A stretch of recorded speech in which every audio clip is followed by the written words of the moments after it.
There we go. Alrighty then. And up. Make sure it's a good volume.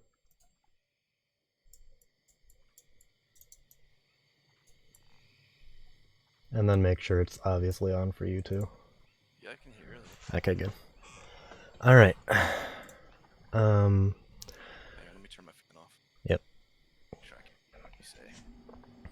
Please turn. Seconds, sorry. Alright. As you awaken from your unrestful sleep on the third or fourth day of your re-incursion into the jungle, you've had a rough bit of night's rest as the strange idol next to you glows in intensity.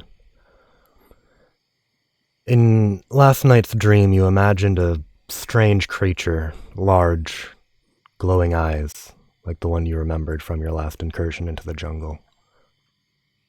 Your town elder, he dismissed your claims of a strange creature and only thought of it as a myth. But as you wake up, restful and very ready for the day ahead of you, you continue on into the jungle, the dangerous jungle, in seeks of finding this creature and possibly affirming to your own self that you're able to do what you can. And as you kind of look around you, you can kind of see the familiar territory of low-hanging vines, marshy wetlands, your typical kind of swamp area, and kind of occasional mosquitoes gnatting at your shell and landing all over you and all that kind of things. You can kind of feel the occasional sting of yeah. Alright, so as you kind of look around, from where you're resting, you have just a basic campfire, a very roughly made, kind of like thatch tent kind of thing, and kind of like a pyramidal shape. You're in a very rough spot right now. You can kind of hear the occasional groaning of beasts and small creatures hovering about through the grass. So, what do you want to do?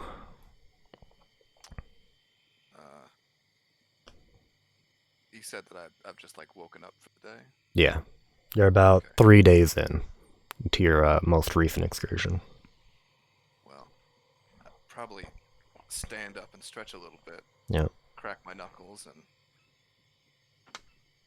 see if I can't find some, more wet mud or something to throw over my campfire. Yeah, sure. So as you're just kind of digging around, you go and find some mud and just taper it on, and it's all good. Yeah. Causing undue damage. I'd probably pick up where I left off. I'd continue on trying to track whatever it was that I saw and whatever was, All right. potentially causing trouble in the area. So as of right now, you haven't exactly found any tracks, but you're about to near the area where you last saw it in your last excursion.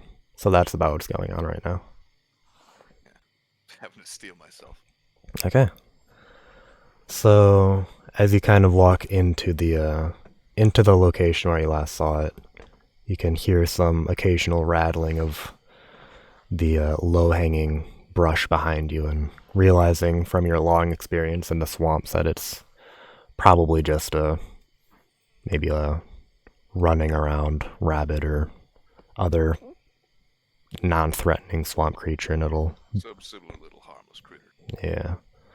As it kind of bolts under your feet, you kind of look at it, and then from immediately behind you, a wolf chases around you and continues to chase after the rabbit.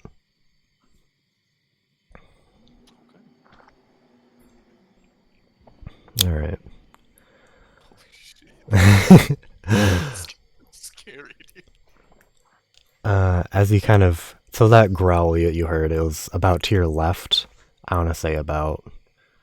From your senses, you can tell it was about 600 feet away. maybe more. What do you want to do? As best I can. I think I'd probably try to creep through the brush and see if I can't. All right, roll a stealth check. -1 stealth. No advantage or disadvantage or nothing. No. Straight roll. No. Yeah. Okay. Yeah, that's appropriate. So as you're wading through the low brushland of the swamp, you can kind of hear the crackling of feet. You're just like, ooh, and then crackling of foot. Whatever you're slowly approaching, you are not doing it very well. Yeah. Yeah. As you're kind of wandering through a little bit ungracefully, you can kind of come across these tracks in the ground. And as you're coming across them, you can kind of like tell they're just kind of sparse. They're not really like heading in any particular direction. You just kind of see some footprints, and you're not too sure where they're going. Can I wanna like put my foot next to it and kind of compare size wise. Okay, yeah. So as you kind of put down your large turtle, would it be like a paw or just a foot? I don't know. Just be like a foot, I guess. Yeah. As you put your large turtle foot next to it, comparing it to the monster that you saw a few weeks ago, it definitely wouldn't match up to the size of it. Right. Okay. But it is still pretty large. All right. Would I be able to recognize this track at all, or would I? Roll survival. Okay.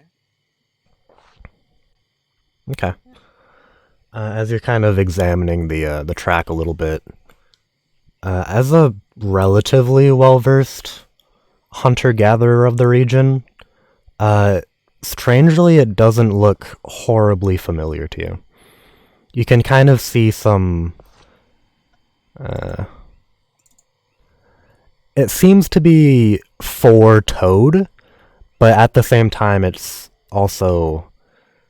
seems like it's kind of going on and off it's four legs and like into a bipedal stance. So you can see like the full foot imprint, and then it seems like it does stand up every now and then keep going. Basically. Can I look around this? Oh, pardon me. Can I look around this little area and Yeah. sort of see if there's any signs of like a scuffle or if it like tore through the brush at all? Yeah, sure. So as you're kind of looking around, you can kind of see for what should be an inhabitant of the jungle, you would think, it doesn't seem to be paying much heed to like the branches and stuff. It seems to be more or less not rampaging through it, but paying it no heed and just kind of blunder. Yeah, just kind of blundering around. So it seems like it's very abnormal for a jungle creature or a swamp creature. Okay, so having said that, does it look like this sort of branch destruction goes off in a particular direction then? Yeah. So it seems to be going in the direction that you're heading right now, and then like a little bit to the north as well. Perfect. If it's alien to the region, I might as well follow it. See what's what. As you kind of continue blundering towards this unknown creature, you hear some more crackling of maybe twigs or branches about 100 feet to your left.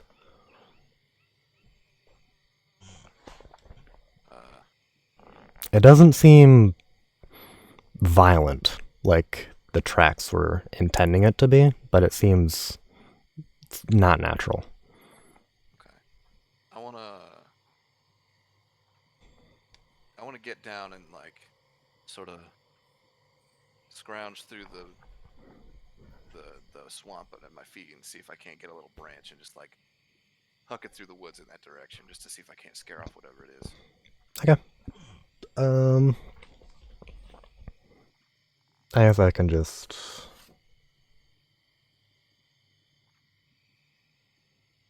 I can just do it. I'll roll for it.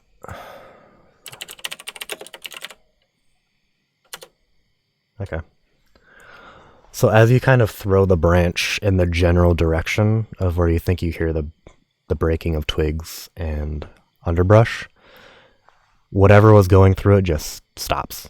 It doesn't move. It doesn't get panic. It just simply stops.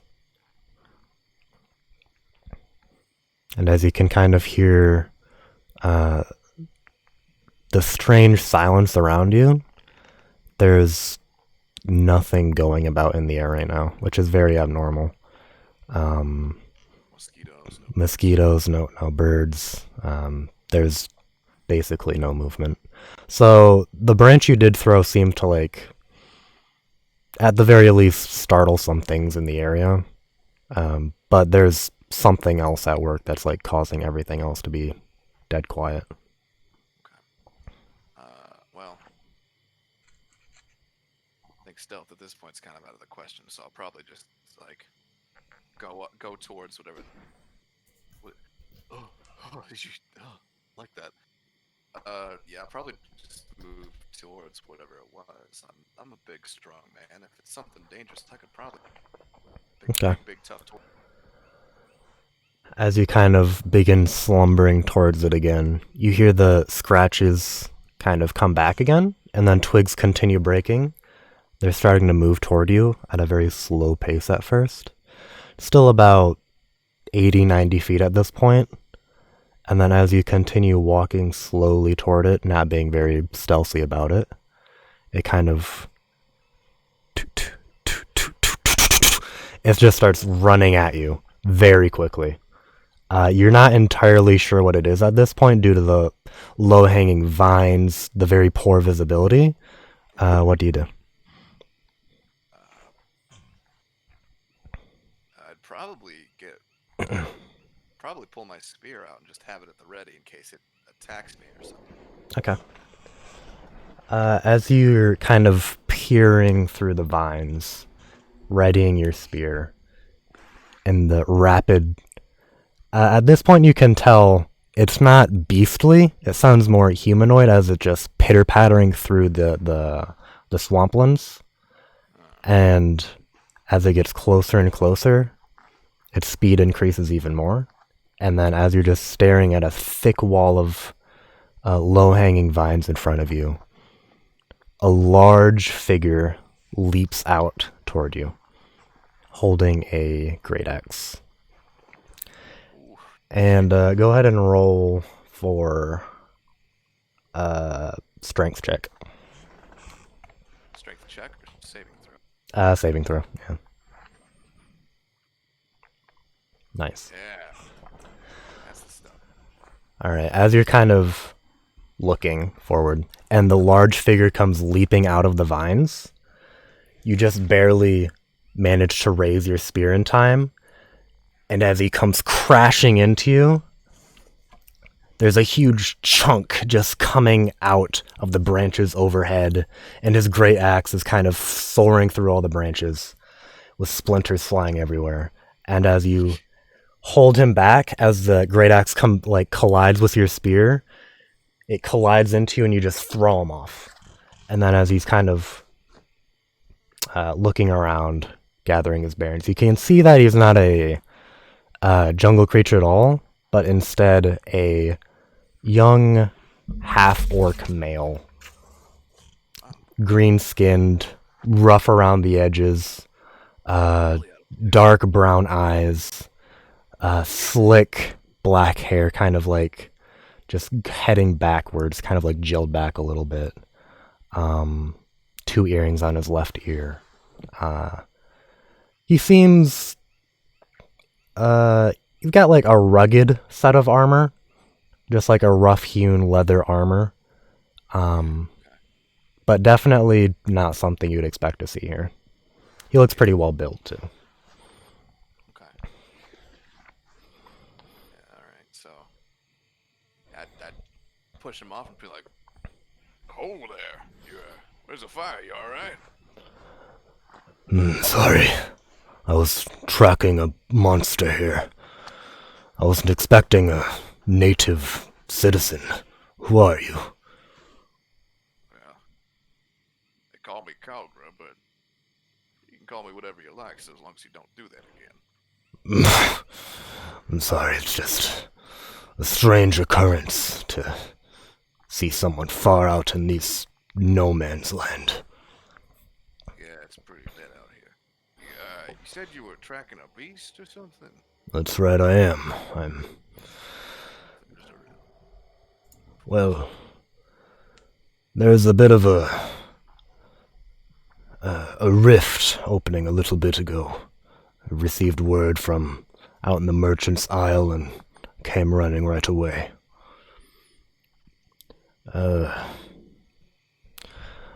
My name's Brock, by the way. Nice to meet you. Yeah, good to make your acquaintance, bro. Anywho, there's a... So, this beast, we may be looking for the same thing, quite frankly. Are you sure about that? Well, I didn't get a good look at it, but something attacked me about a rough week ago when I was out kind of hunting, doing my thing for the tribe. I see. Something big and something mighty mean looking came trundling out of the brush at me, and I really didn't get a good look at it, but it had some crazy eyes. I believe. Lead me back home, and I'm trying to find it. Interesting. Have you seen any strange things in the swamp? Four-pronged feet, something like that. You said you're a hunter-gatherer. Yeah, I saw some tracks earlier, like it had 4 toes, but Is it like it really weren't caring none for the trees and the jungle around it. Might be what you're looking for. It didn't seem like what I was looking for, though. Did it seem like it would belong here? No, not at all. Okay. Mighty alien to this region. Interesting. Well, y'all know what direction it came from? Well, back the way I came is where I've been following the tracks. Till I heard you in the brush and came to check out, see what all the huckus was. I see. Well, sorry about running into you like that. It's Oh no, it's fine. I understand jungle can be a mighty dangerous place for those that aren't used to it. It is. The first friendly creature I found in my 2 weeks over here. It's been a rough while. 2 weeks. Yeah, Well, yeah. I'm just a low faction member. They just send me out on these kind of wild goose hunts. It's not much fair, I tell you. I don't think there are any geese in this jungle. But Geese? No, it's a figure of speech. Have you spent your entire life here? born and raised. I see. Have you ever met anyone like me? Half-orc. I mean, I've seen other people come and go, but I haven't. Not sure I've really seen. If you'll pardon the verbiage, your kind around here. No, that's fine. I guess I'm a rare breed nowadays. Anywho, is your village the one about 5 miles west of here? Is that where it is? That's the one. I skirted the outskirts of it a little bit ago, but I was afraid I didn't really want to interact too much with others. Yeah. Some of them are probably a little less tolerant than I am. Yeah, I was a bit scared of, if it was run by the people who rule Ingrashee, to be quite frank, but I don't know. No, we're a bit more small scale than that, I'd say. That's good to know. Don't mean that they aren't the sort that'd smash anything that comes into range. That's good to hear. Maybe I can go after that and we could get a drink after all this, huh? That'd be mighty fine. Alright. Well, I would say I'd like to go off on my own, but seeing as how you fended off my attack like it was nothing, do you wanna come with me? There'd be no harm in it. I don't see why not. And if I can sort of squash any danger to my village, I might as well take part in it. Alright. Oh, do you hear that? I've been hearing it for about an hour now. I think that's my target. Let's go. All right, let's make haste. Alright, go ahead and roll sneak with advantage, since he'll be kind of leading the charge now. I will also roll sneak on him. Okay, you didn't roll that good either. Oh wait, I rolled survival. Hang on, I'm sorry. Oh, yeah. That was dumb. Let me try one more time. Ooh! Alright. Way better. So, as he's kind of leading ahead, he'll be kind of... Yeah, this time I'm Excuse me. like, yeah, What? No problem. I'm like parts of me in my shell while I'm walking to avoid Yeah. some of the more crunchy branches. Yeah. So as he's kind of heading along this time, you can see him kind of stealthily step into like small puddles, avoiding small twigs on the ground. He'll still make occasional noise from just like bushes shifting around, all that kind of stuff, yeah. But as you're following behind him, not a sound. He even actually looks around a few times like, oh, okay, you're still there. Don't chicken out on me, alright? Yeah. Alright, so as you kind of gradually shift forward, you make your way back to the area of the branches, and as you kind of exchange a little bit of information, he'll look on the ground. He'll do some strange thing where he plants a bit of powder on the ground. You're not quite sure what's going on. And as he kind of picks it up, kind of licks it with his tongue, oh yeah, this is what we're looking for. Alright, follow me. Alright, as you continue making your way eastward into the darker bits of the jungle and the swamp, you can kind of see the overlying canopy get thicker and thicker, and your vision becomes a little bit much less. So you don't have dark vision, I believe, do you? No. Okay, yeah. Alright, keep right behind me. I know you can't see too well. We're getting right close to here. You hear that? And then you kind of, as he kind of says that, you hear just a low...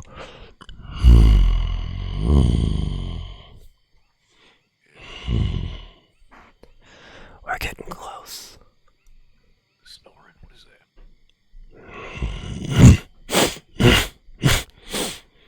I think it's eating right now. Can kind of hear the occasional. It kind of sounds like he's, whatever it is kind of tearing something from the flesh. Snapping something up. Yep. Alright, let's get closer. Alright, let's see your high stealth check. I won't make you roll again. But as you kind of get closer and closer, the sound gradually gets higher. You can hear some occasional other yelps from the distance as well. It doesn't quite sound like what you're going for as of right now, but it also sounds a little bit strange and very low, gravelly sounding. It kind of sounds similar to what you encountered about a week or so ago. And maybe that's about 500 to 1,000 feet away from what you can tell. So as you're... I want to reach forward and tap on the shoulder and at least give him a minor warning alright, listen to that thing I mentioned earlier. Yes. Alright. I'm not sure if we'll be able to kill this thing quietly, but I'll be on the standby for it. Just let me know. All right. Understood. All right. As you kind of come in closer and closer, you kind of come out into, well, not come out, but you, as Brock kind of lowers the low-hanging branches in the area, you can kind of see a small clearing come into view. It's like really, there's just about maybe half a foot of water covering it, a bunch of fronds coming up out of the ground, just very swampy area, swampy marshlandy. Bog. Yeah, just a little bog. And as you kind of, your eyes adjust a little bit, because there's like a thin like sliver in the canopy above, just barely illuminating the little clearing. You can kind of see the back of it's not like hairy, but you can kind of see like the large green flesh. That sounds like the creature from about a week ago. Thin strands of hair just like barely covering it. You can see these long pointy ears with little tendrils hanging off of them. Large claws, and then those four-pronged feet from behind. Oh yeah, that's a dretch right there. It's a dretch, Kal'gra. You know what those are? Yeah. It's a fiend coming from a rift somewhere around here. A fiend? Yeah, it's from the demonic plane. Anyway, they shouldn't be here. That's the whole motto of... That's why people of my faction exist, from the Monster Hunting Association. I know what should be here. Yeah. What? You kind of cut out. I said I know what should be here, and that ain't it. Yeah, well, quite frankly, this being, it disrupts everything here, and quite frankly, I'm paid to kill them. So I don't care what they do, I just want it dead. Anyway, I'm a circle around a little bit, you stay here. Sorry. Now, I'm a circle around a bit. You stay here and wait for my signal, and we'll come out at it, alright? Okay. Alright. So, as you kind of see him, like, slowly wading through the, underbrush, he's just slowly circling around. The Dretch will just, like, point its head up, look around real quick, doesn't see anything, but cautiously continues tearing at the segments of what appear to be, you want to say, a jackal from your viewpoint. Thanks. As it's tearing the arm off the jackal and kind of cautiously scanning its surroundings, you can kind of see Brock as he gets a little bit closer, just continually getting a little bit closer every second. And as you're watching him, you can see him raising up his hand. And then he kind of like motions 3, 2, 1. And then he lowers it. And then he jumps out. Alright, I'm gonna jump out with him and try and bring my spear at it. Alright.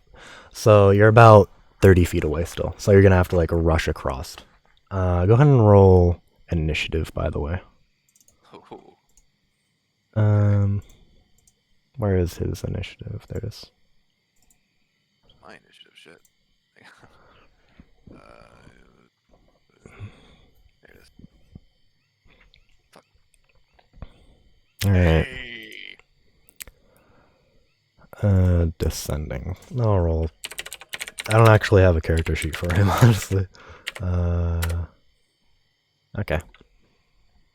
So this will be a surprise round as well. Alright. So, Okay. as he lowers his fist, and he just, a sudden outburst of leaves flying everywhere, the Dretch turns its head, and as he's descending upon it with his great axe, he'll go ahead and swing. I'll say yes. Alright, that'll hit. Wait, I'm pretty sure. What's its AC?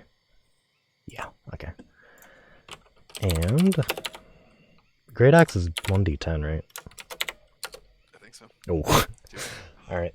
So as he kind of leaps out of the brush, swinging his great axe down onto it, the Dretch will just lumberingly move its arm out of the way.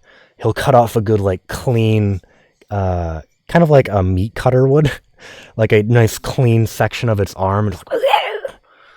As it'll kind of lean back from its jackal meal, it'll kind of leap up and flick its head towards Brock, and then it'll look toward you.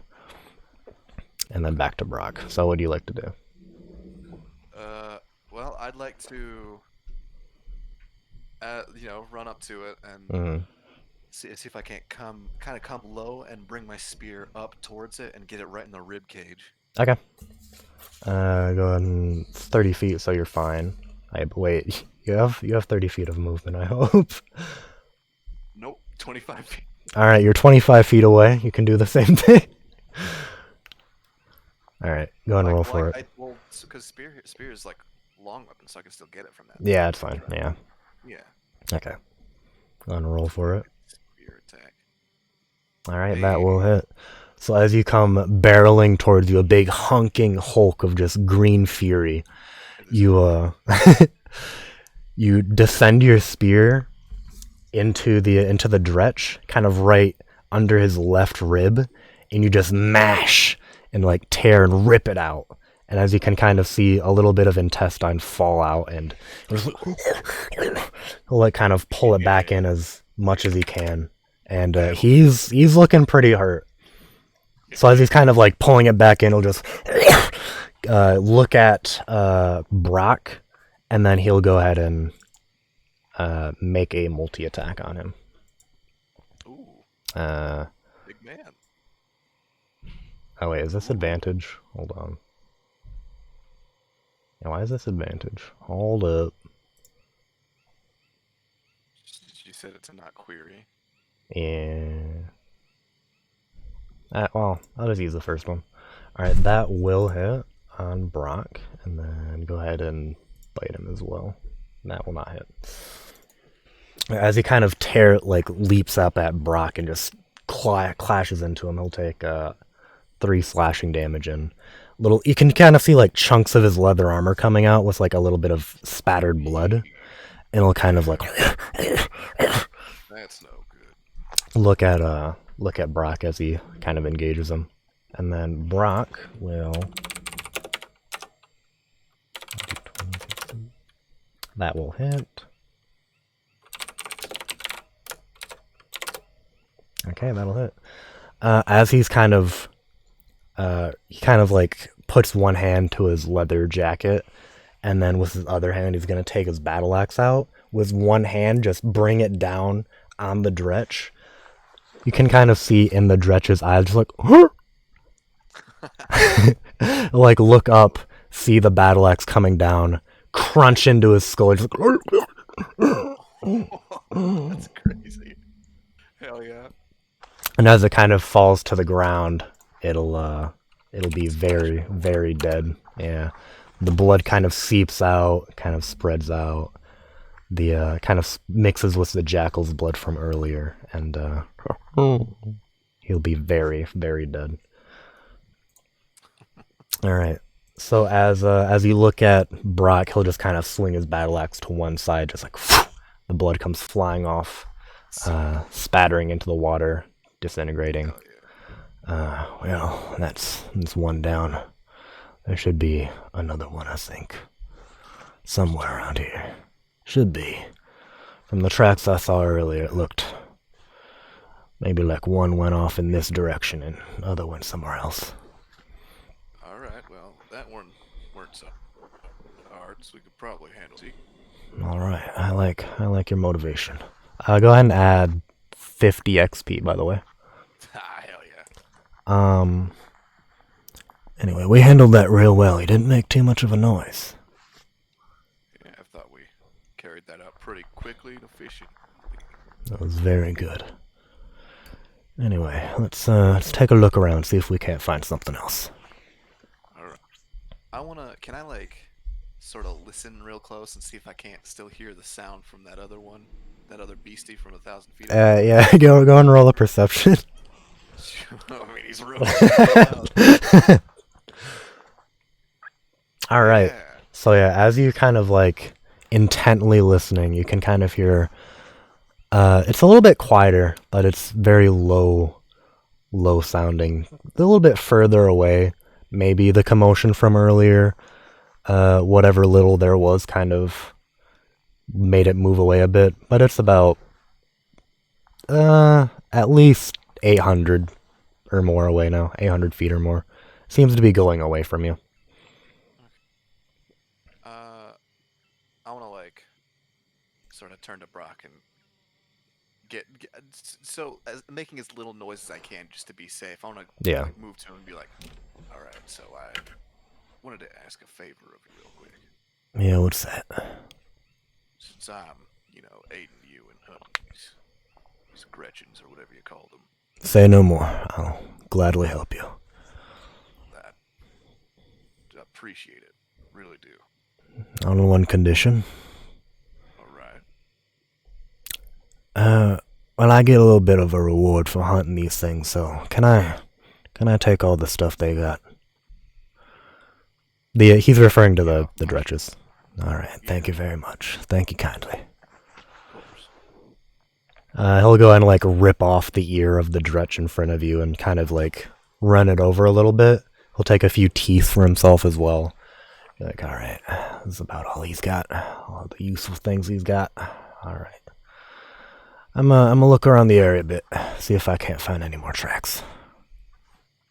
All right. No, you want me to just stay here, or Well, you can look around too if you want. might as well? All right. So So I assume he like moves off to.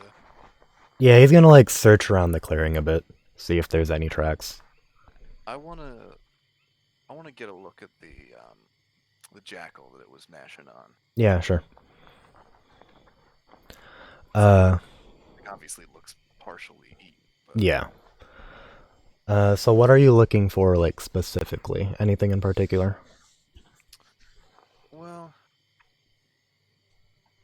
I guess I want to see how strong the jackal was. Well, I mean, like jackal, I assume. First of all, I want to know like when you say jackal, you don't mean like a jackalope or something. You mean like a. Ooh, Oh boy, oh boy. get nasty over there. You mean like a. What do you mean by jackal? Let me get a description. Hold on. Like a dog creature? Or... Yeah, like a dog creature. It's like it's a wolf, but not as high on the food chain, basically. So it's like a very weak predator, essentially. Okay. More or Pretty low. less. Yeah. Gotcha. So the Dretch isn't exactly horribly strong, but it is a threat. Enough Yeah. to upset the balance Hmm. of fauna and flora. Yeah. Even though you kind of like destroyed as you kind of make your way back to the Dretch and you're kind of looking it over again. Hold on. I will show you what it looks like, actually. Should be in your journal now. As you're kind of looking it over, it's pretty hulking, very muscular in stature. So you just had a very, very clean engagement on it. You probably caught it by surprise. Man. Can kind of see it's like huge pig snout, fetid teeth. Well, much fewer teeth now that Yeah. Brock. Huge sharp teeth. It's definitely threatening in one way or another. But it's probably like a low level demon from what tiny experience you have. Yeah, definitely like lucky that it's not the most fiendish fiend we could have Mhm. been fighting. Yeah. Thanks for that, Lord. Alright, so I am going to go ahead and roll survival for Brock. And as he's kind of like looking around, he's like, oh, I can't quite. This might be it. And then he's kind of like looking down at it. Can you give me a hand over here? The swamp's kind of messing with my vision a little bit. I'm not here too much. Ain't got no problem helping out, friend. All right. Do you want me to? Yeah. Do you want me to roll my own? Yeah. Sure. Okay. There we go. So, Yeah. what was kind of like a little bit iffy to him due to the swamp foliage and how it was being underwater and stuff, you kind of stare through it with your turtle eyes. You're just like, yeah, that looks about right.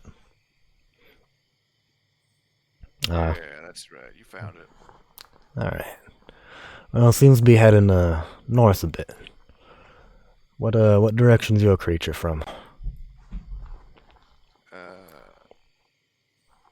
From us right now. Yeah. What was it, like 800 feet to the east or something? Yeah. Yeah. All right. Tell him that then. Okay. All right. Well, you can either go that way or stick with me. I won't blame you. I think rather take that on with more than one person rather than throw myself at it like an idiot. All right. Sounds fair. Let's go. Go ahead and roll. You can roll stealth with advantage, and then he'll just roll default stealth. All right. Ooh. Hell yeah! Once again. All right. As you're kind of trekking through the swamplands, dodging all the twigs on the ground, quietly, deftly moving past the brushes, you kind of come to another semi-clearing in the woods, and you can kind of hear that familiar, like, except it seems as you kind of like lowering the branches a bit, it's not eating and instead kind of seems to be hunting in a way. He'll kind of sniff the air. Yeah, he's like sniffing the air, tilting his head like to one side and the other, just kind of scanning the environment. All right, Kal'gra. How do you wanna? This one won't be as clean cut as the other. How do you wanna take this? Well, maybe I could draw its attention. All right. Get behind it while I've got it sort of distracted. Sounds like a good idea to me. It'll be pretty alert though. Yeah. Hopefully I'd like to think I can pose a big enough threat to keep its attention drawn long enough for you to do something. All right. I trust in you, but if he ever sees you, just attack him right then and there. Take him by surprise as much as possible. Absolutely. All right, I'll be waiting for your signal, buddy. All right. So I wanna. This clearing is about the same-ish size as the last one, like a little bit smaller. From where you are right now, it's about 20 feet away from you. There's some dense cover to like the right and left of it. It's kind of like in the back of the clearing, just kind of looking around right now. Okay. So it is like the furthest Yeah. in this clearing it could. Yeah. Okay. Well, the most logical thing I would want to do is move as far away from him as possible so that he would be facing me, Mm. or at the very least give him like an angle he can come at it from. So I would probably try and move to the probably to the left actually, kind of around and like just inside the tree line of this clearing, Okay. this clearing-ish. And then once I get at a good enough angle at it that I know it at the very least don't immediately see his approach, I want to start. How do I want? I guess I don't know these things' behaviors well enough, but I assume that I've already seen that they're being predatorial, so I'd probably Oh. start kind of rustle in the brush, trying to make it a little bit of noise, so it might think that there's like a little critter Okay. somewhere nearby. Yeah. Just to draw its attention long enough for him to Mm-hmm. sneak up on it. All right. So you're kind of like ruffling it so he can kind of sneak around. Yeah. Okay. So I'm trying to give him. I'm trying to distract it so he can move around and Mm-hmm. get it from behind, and then I'll run in, kind of like we did before, but I'm leading the charge this time. Okay. In a sense. Gotcha. So as you kind of flank around the left a little bit, you'll kind of rustle the brush a little bit, and it's like the dretch on its hind legs originally will kind of like snap towards it, kind of slowly descend on all fours, and then just jump right into you. Oh, okay. And then as he's doing that, Brock is gonna come out from the right side and just start rushing in. Excellent. Well. So go ahead and roll. Actually, I'll roll for it. Claws. Alright, but yeah, that'll miss. I'm guessing. Yeah. Well. I don't know why I found advantage. So as he kind of, as he jumps into the brush that you're in, he'll kind of like, that sounded like a dog. It'll collide with your hard turtle shell. Surprise, will just like scamper around a bit onto the rough swampland. You can kind of see the imprints it's making from its huge body, but it'll just scamper around. From the wet ground and yeah, he'll like scamper around a little bit, and then stand on all fours, getting ready to face you. From what you can tell, he hasn't seen Brock yet. Alright, good. I want to. Alright, go ahead and roll initiative too. Yeah, sure. Right. Oop. Not as good. Ooh. Even better. Alright, so as he's kind of paying attention to you, Brock will roll initiative. That's fine. Better. Did I use a D2 for his attacks? Pretty sure I did. Yeah. A D2. Yeah. Or a +2. As he's kind of intently staring at you, snorting, Brock will come behind him, rolling advantage. Yeah, that'll hit. And then as he's kind of staring at you, he's going to descend his battle axe. Oh my god! Alright. As he's kind of staring at you, he'll hear the rapid approaching of another individual, and the Dretch will kind of like lean behind his shoulder. As he's like barely turning out of the way, Brock's battle axe is going to descend into his shoulder, hunking off a little chunk of Dretch fur and flesh. It's like, oh, nice distraction, buddy. That's the best I could think of. Yeah. Alright, your turn. Alright, yeah, I want to get out my warhammer this time. Okay. As effective as the spear was last time. And I want to see if I can't come down on the other shoulder maybe and see if I can't like two-handed just dislocate the damn thing. Mm-hmm. Alright, go ahead and roll for it. Yeah. Alright. So as you're kind of using the huge momentum from like an overhead kind of circular diagonal swing, you're gonna crush into his left shoulder. Okay. Onto his like left shoulder, and you can kind of feel the just crushing of bone as like he kind of descends onto the ground a little bit, bearing all of the weight, and he will take 9 damage. And as he's kind of looking up at you, like, he is going to expel. You can kind of, you're looking into his eyes, and as you're kind of looking at him, you can feel, or not feel, you see some strange green gaseous substance rising from his throat, and as you kind of like back up a little bit, it's just going to like spread around the area, and Be like, hey, hold Go ahead and roll a Constitution saving throw. Okay, sure.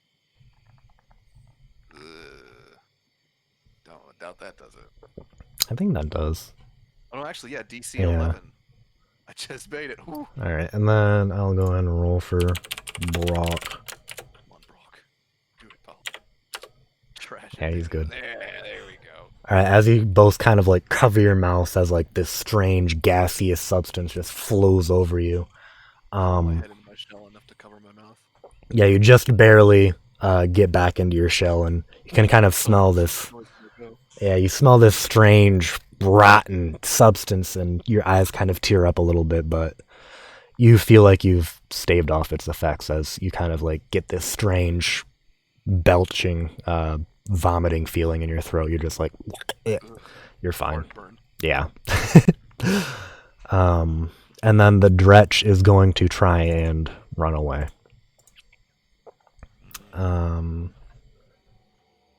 It's obscured, right? Lightly obscured.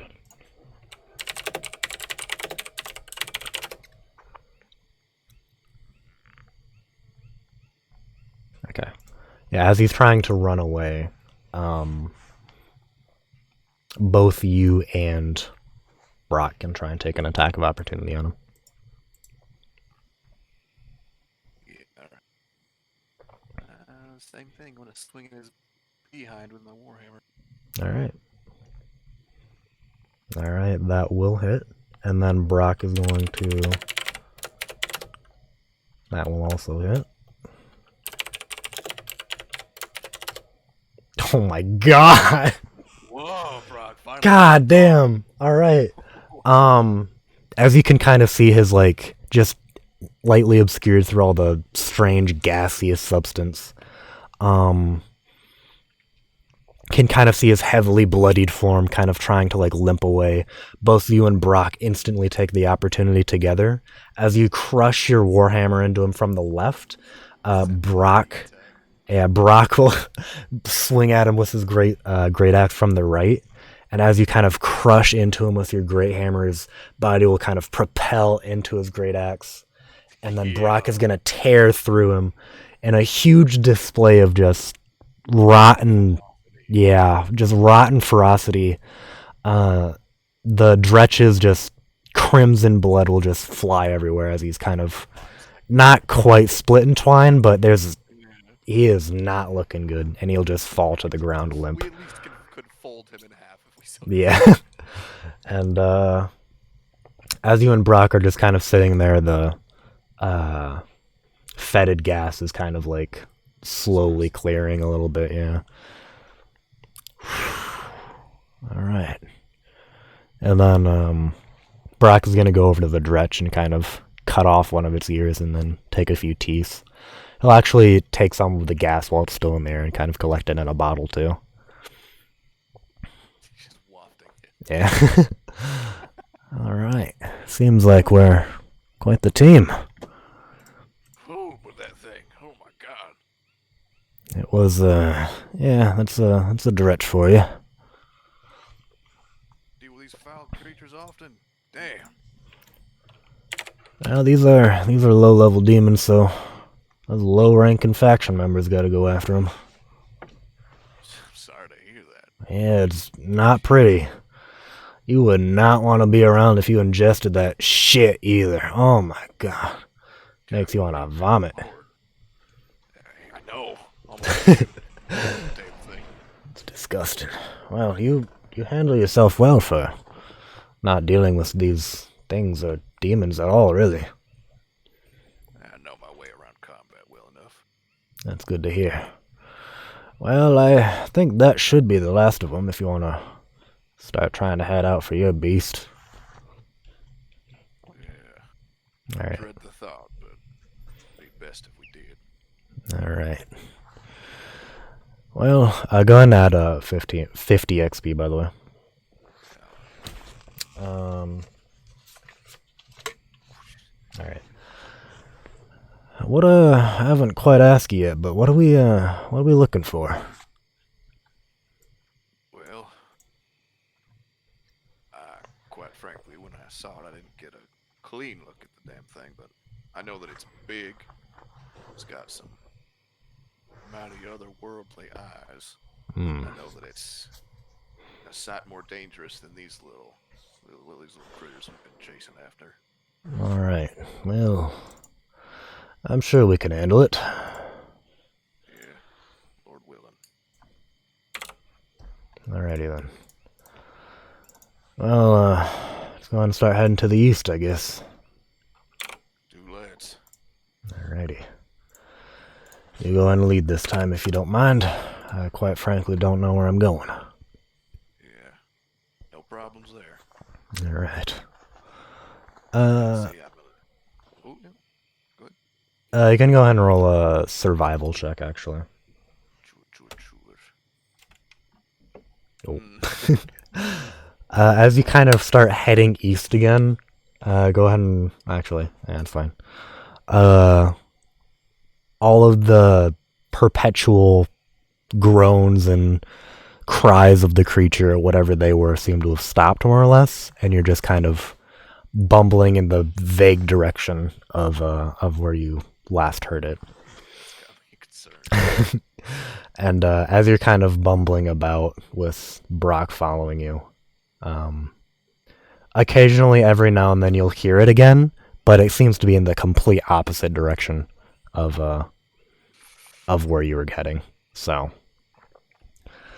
as minutes turn into hours, and then as a few hours go by, you kind of continually head deeper and deeper into the swamplands, and the scenery shifts a little bit. While there was once a little bit of vague light coming through, it is extremely dark now. Like, from what you could tell, it's if it was in the very last minutes of dusk, while it's still, from what you remember, probably about 5 p.m.-ish, based on how long your day's been going. Yeah. Yeah. As you're kind of rummaging through the deeper swamps a little bit, Brox will take you to the side and... Oh, you hear that? Alright. I think this kind of sounds like it's echoing a bit. I think it's got a cave or something it tries to stick in.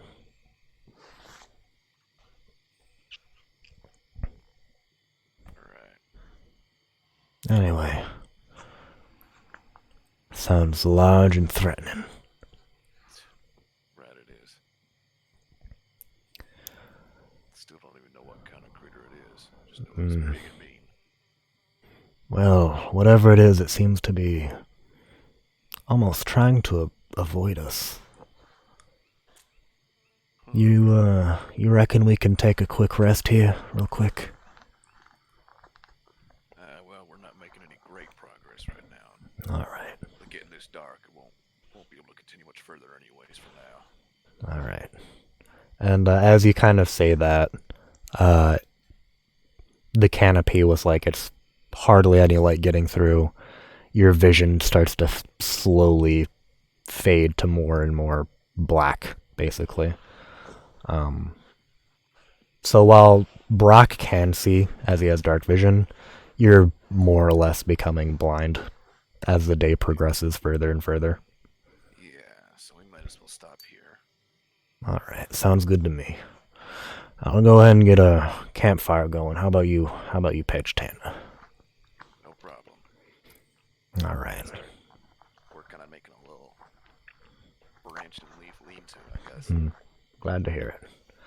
As you're both kind of like setting up camp, more or less, you make your rough-hewn tent, now with room for two, so it takes a little bit longer, and he builds his campfire, kind of takes out a few rations, hands you his rations and a little bit of a drink.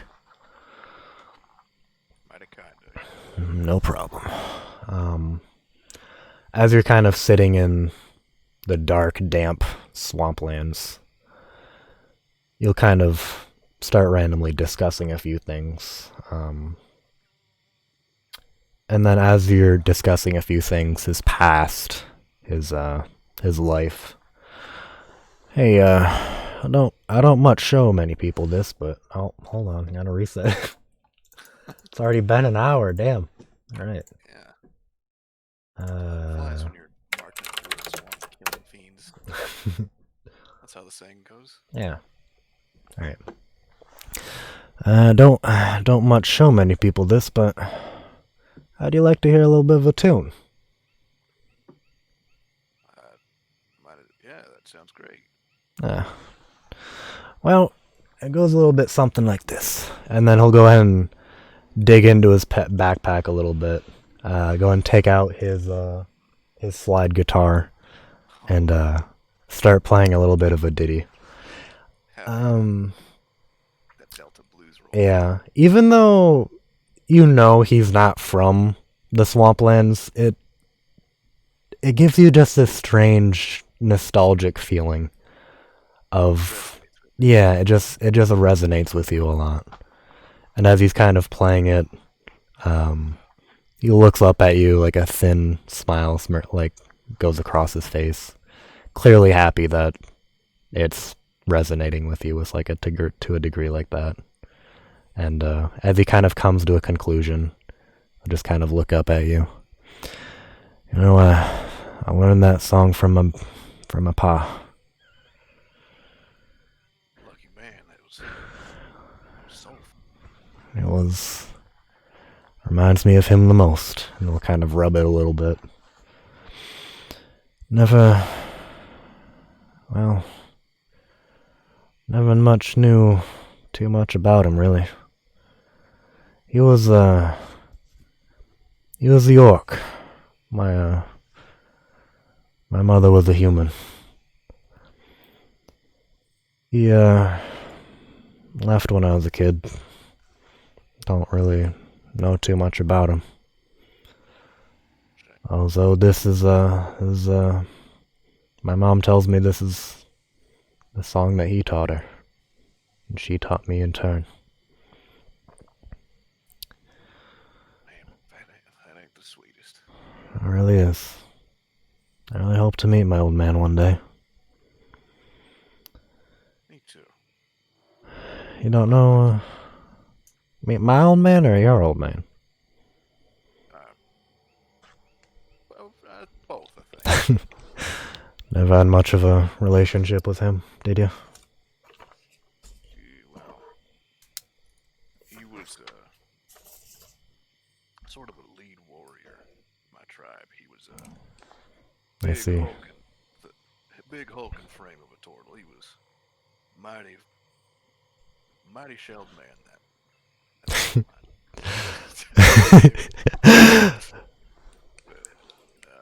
Before I was old enough to remember him.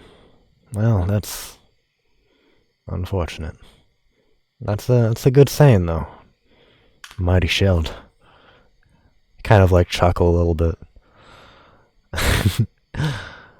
I don't know, it's just a good term. That doesn't really translate well to our tongue. That makes sense. I can't imagine there are many. Right. Well, anyway, I think, if you ever find yourself out of here, you should, go and find your way to the Merchant's Isle. Maybe I can see you once more. I think I'd like Maybe while you're at it, I'll introduce you to the Monster Hunting Association. Think you'd find a good place here with your hunter lifestyle. I don't quite know where your road plans to take you, but I think you'd be a good fit. Well, Lord knows it's as easy as it's been so far.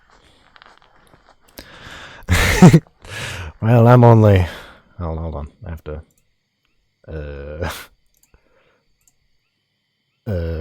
Well, I'm only a ranger of the association, so...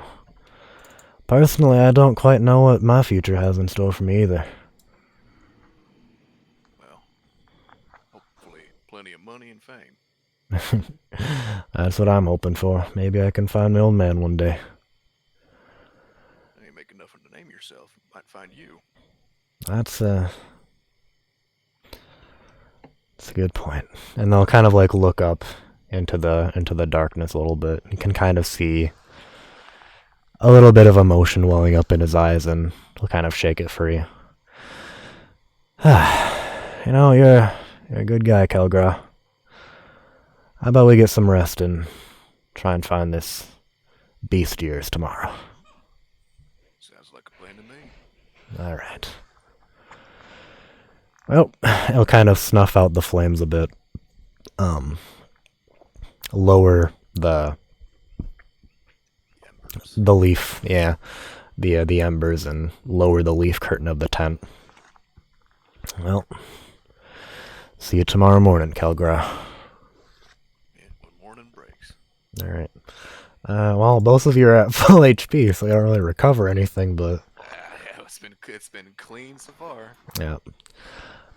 As you're kind of resting in the middle of the night, you once again experience this strange, unsettling dream. You can see this strange, red-eyed, gargantuan figure. You still can't quite make out the shape of it, but its figure is black against a background of even more black. It's kind of like a silhouette. You can kind of just feel like it's just its presence, basically.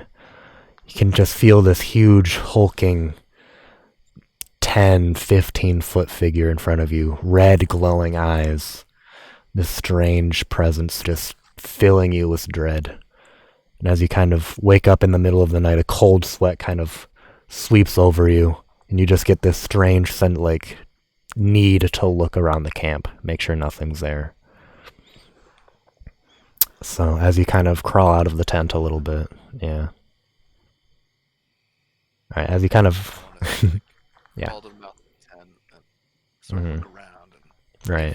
without making real sudden movements, we'll kind of reach out to Brock and see if I can't shake him awake. Alright, so as you kind of like peer out of the tent a little bit,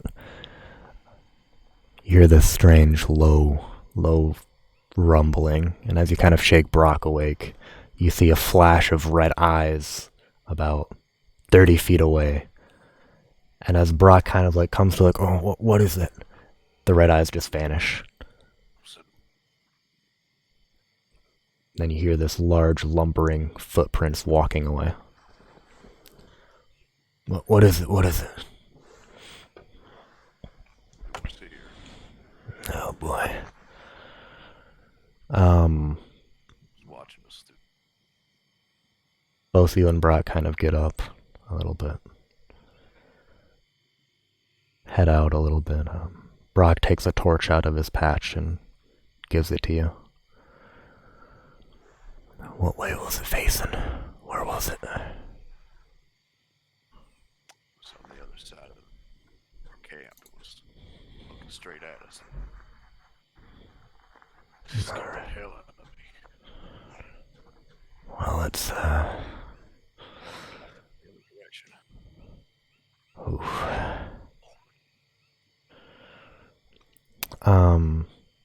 You can kind of still hear this very soft, large bass-like sound.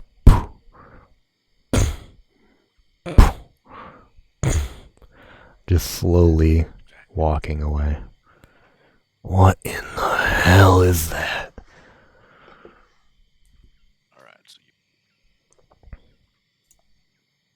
You kind of cut out. I said, yeah, so you hear it too. Yeah. Well, whatever it is, it doesn't seem to want to mess with us tonight. Let's go take a look at its footprints before they wear off before the morning, though. I want to see what we're up against. You and me both. Alright. So as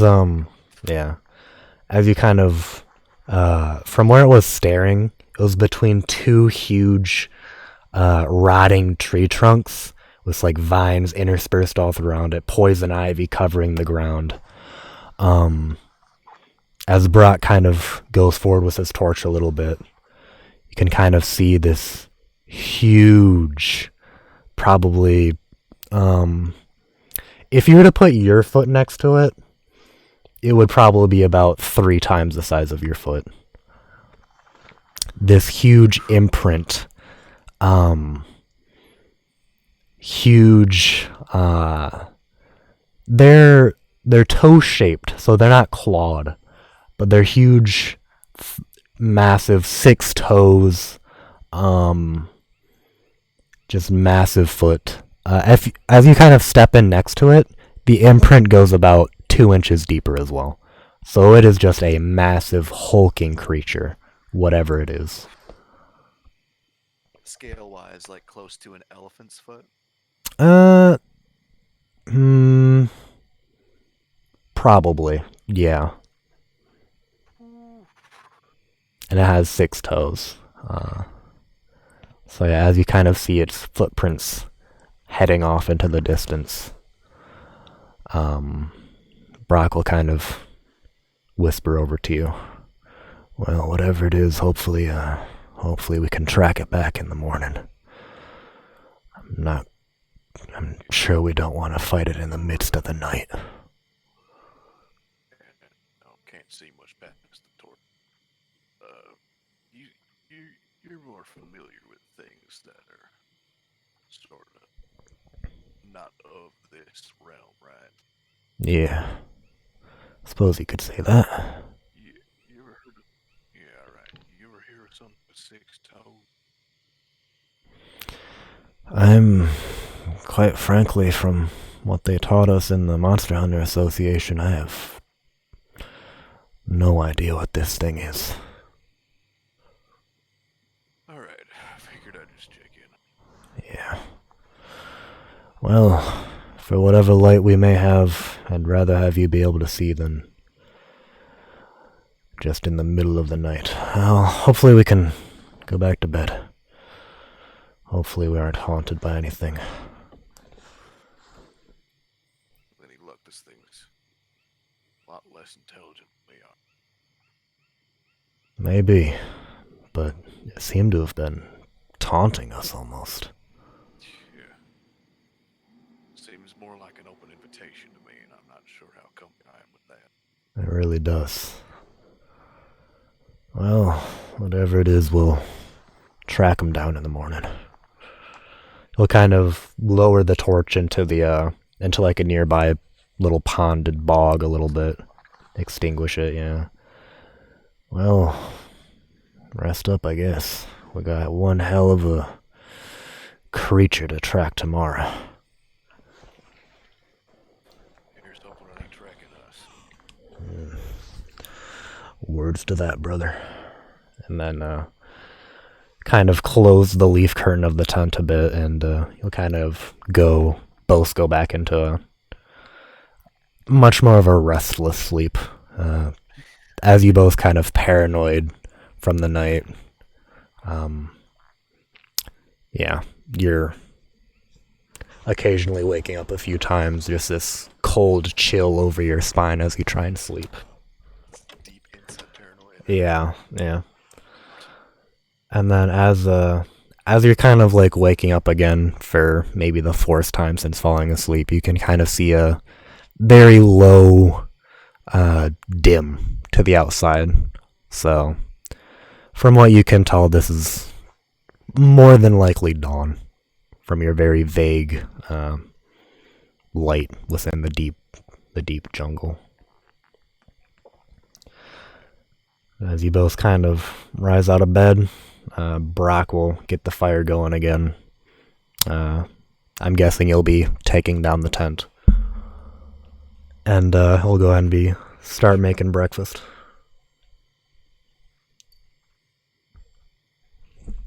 I'll probably, while he's doing that, I probably want to get as clear a look I can as to the path it left, if it left one at all. Yeah. So as you kind of walk over, as Brock's getting the fire going and making breakfast, You can kind of see the pooling of water at the bottom of the huge tracks in the ground. And then like a little bit of mud kind of starting to fall in and fill them in a bit. But you can pretty clearly see where it's headed. And providing that it doesn't shift its course, even if it does, it should be pretty easy to track.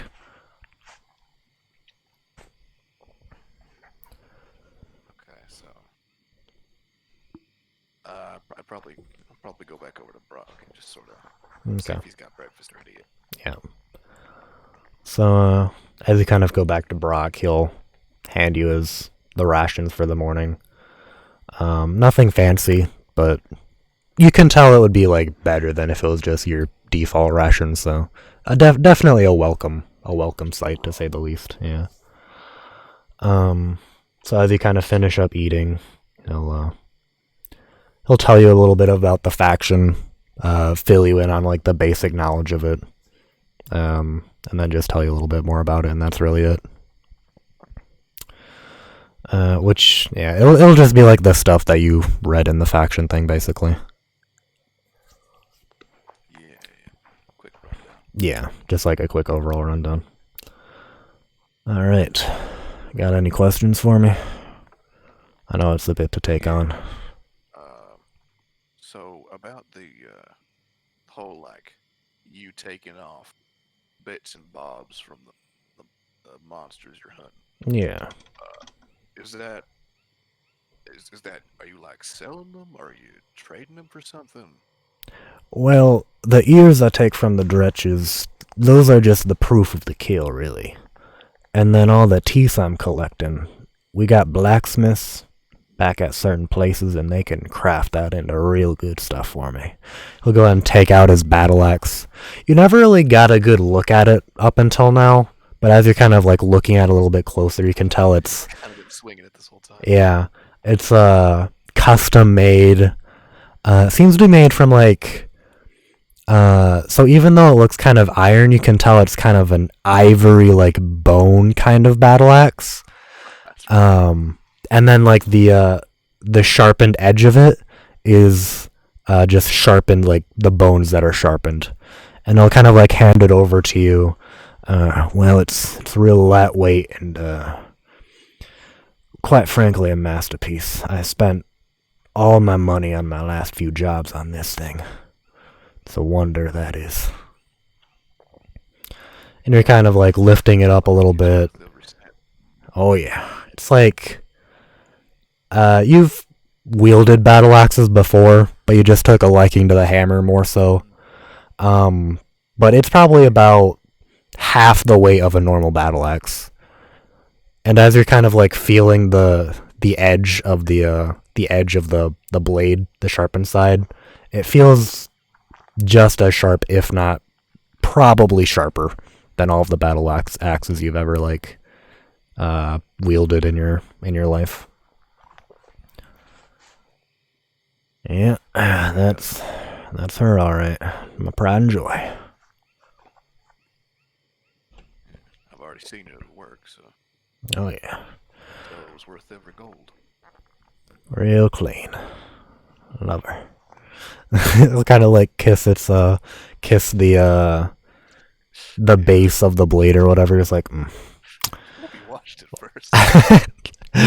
Oh, don't worry. I shine it every night. I'll just like. Anywho. Got like dread ichor on it. Yeah. Like, anywho, he's like a little bit like embarrassed a little bit. That's my baby. I treat her well. We got a big monster to catch. Let's go get him. Yeah, let's get open. All right. Over here, right? And then we'll just kind of head back over to the two huge rotting trees on the other side of your encampment. Yeah. All right. Let's go and track this beastie, shall we? It should be too hard. Left quite a swath of destruction behind it. Indeed. Let's get moving. And then you'll just kind of both. Actually, roll a survival check with advantage. Because he'll be helping you out. All right, Yeah. nice. Yeah. All right, as you're kind of treading through the wilderness of the jungles, occasionally the light levels go up and down depending on where you are. But overall, you seem to be heading into a deeper recess of the jungle. Um, it gets more or less like alternating in light intensity, but definitely darker overall. As you kind of get to the borderline between your when you can see, you can't see, just like a very thin haze, more or less. You see this strange, um, this strange entrance underneath a huge tree, and two bright orange eyes are illuminating the area in front of it. So as you kind of come across this strange entrance, with its, I'll just show you it. Hold on, I don't want anyone else to see it. I want only you to see it. All right. It's in Ahid Yarn Ingrishi. Yeah. This strange mouse-like entrance is as you kind of walk towards it, wading through the waters. The area around being illuminated by the eyes of its mouse. You've never been this far into the jungle, and if you were to guess, you're probably about 20 miles away from your village. Definitely very far from you. You know for a fact this entire area, probably for the past like few miles, has been regarded as like an off limits zone. Well, not an off limits zone, but just like a very, very dangerous area. And Right. no one ever ventures here from your village. So yeah, as you kind of come up to this strange mouse in the underside of a tree and welded into the rocks, you hear that startling groan coming from deep within. All right. I'm gonna be right back. My mom needs help printing something. I'm sorry. All right, yeah, that's fine. Give me just a second. Yep.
Mm-hmm.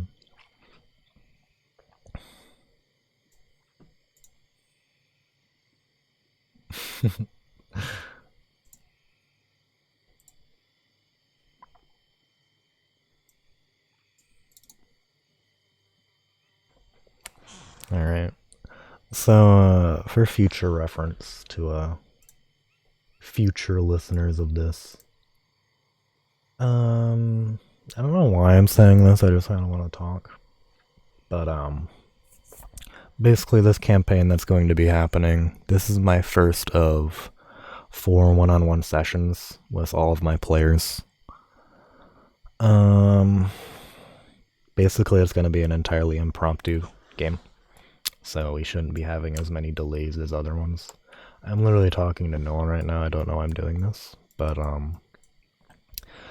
the entire thing is I custom made this world from scratch, and it'll be basically exploring all of this.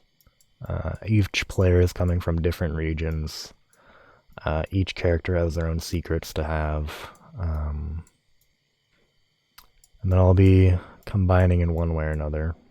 Mostly everyone's going to be a part of a different faction, but that isn't necessarily true. There are 2 players a part of the same faction, but all of the players are going to have co-aligning interests and kind of work together for an overall goal together. So it'll be a very interesting campaign, I think, overall. And since it's going to be all impromptu, there shouldn't be that many delays. Hopefully. That's my hope, at least. Anyway, one-on-one session with Tristan's going really well. I think it was going great. A lot better than I was expecting, honestly. I've already done some things I didn't plan for. So that's just more of the reason why I want to do it all impromptu. I've got pretty high confidence for that. But, Okay, sorry about that. yeah. Alright, cool. I was just talking to myself. Cool. I feel it. Okay. Just got into the cave. The glowing eyes. Alright.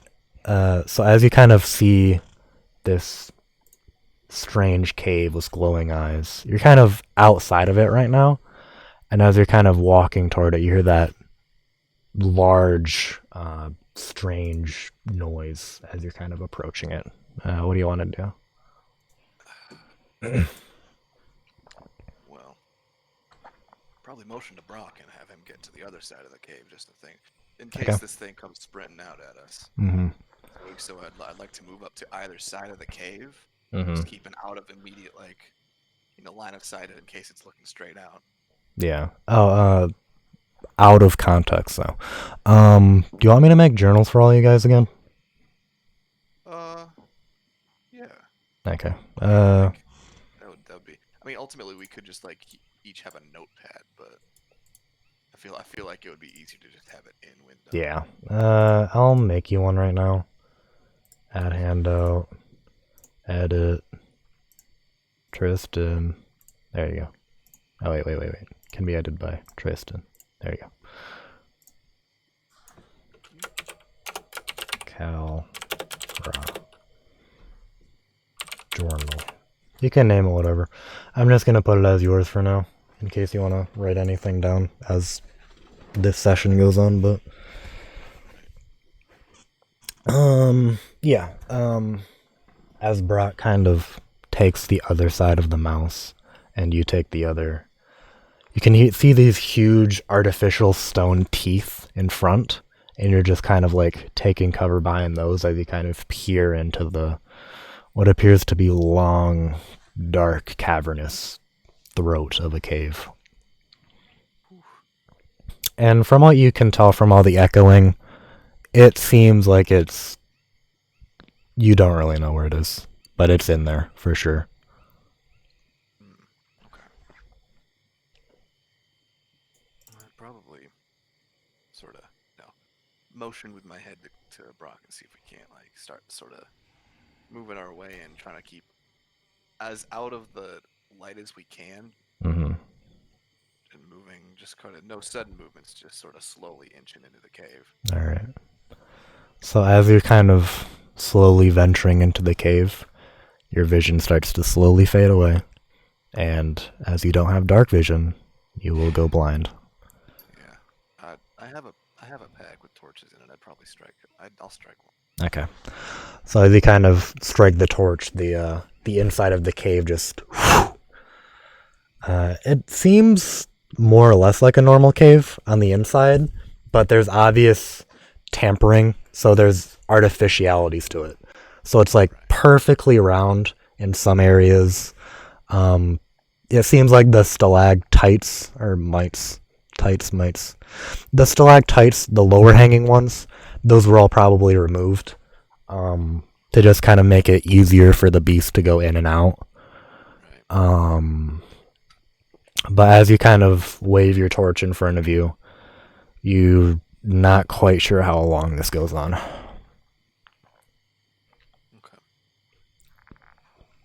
I don't know about this. I'm getting a bad feeling. Yeah, me too. It seems, it's definitely inviting us in.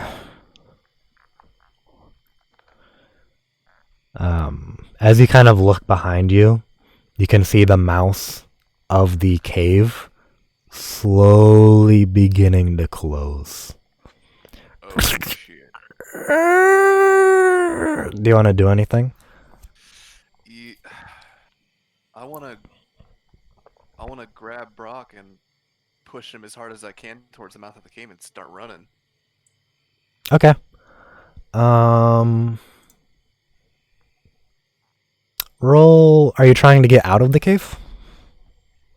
At the very least, I want to see if I can't get to the mouth of the cave while it's closing to see if I can't at the very least get my hand in there and pull it to stop it from closing. Okay. At this point, you're probably about 60 to 80 feet into the cave. So if you do get to the end of it, you'll probably only have like 10 seconds if you want to see what you want to do. I mean, 10 seconds could be very important. Yeah, Okay. try and. So go ahead and roll an athletics check since you're going to be like sprinting out of your mind. All right. So Brock, after being pushed by you, he's going to start running to the cave entrance. And let's see where you are in relation to him. Okay. Yeah, So as you push him forward, he'll just go and start running towards the cave entrance with you maybe like a few feet behind him. And as he kind of slides up to the entrance of the cave, skidding along the rock surface, he'll kind of look at you like panicked, like, what do we do? Basically, you can kind of see it in his eyes.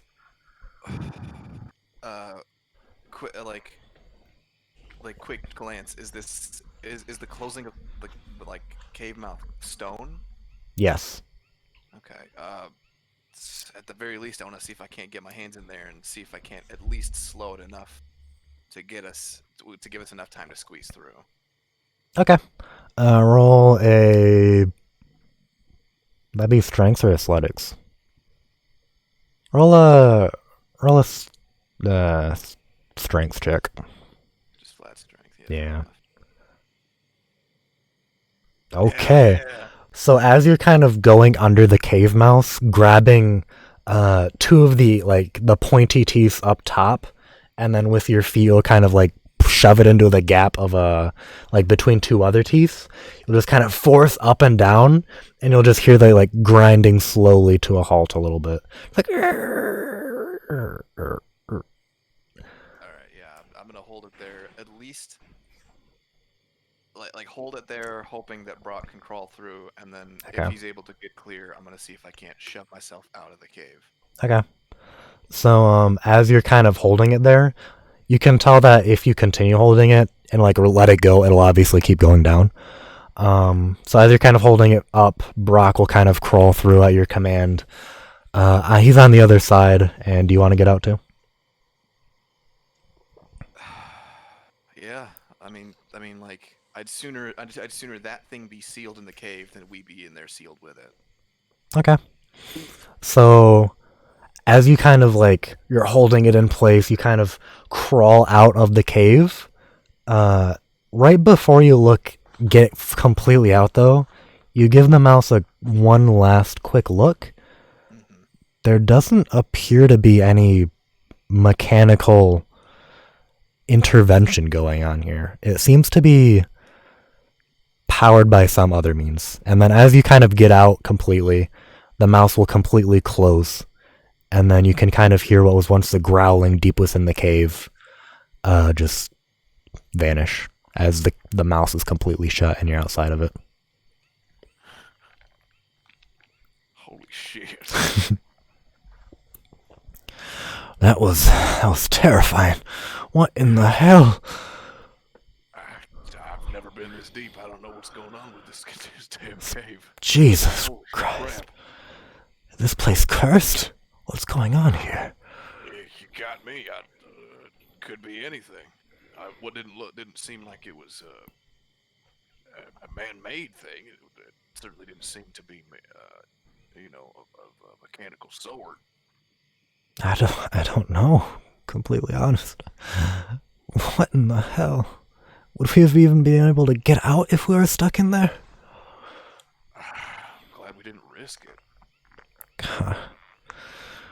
All I know is that beast is in there. Do you think... We're out of here.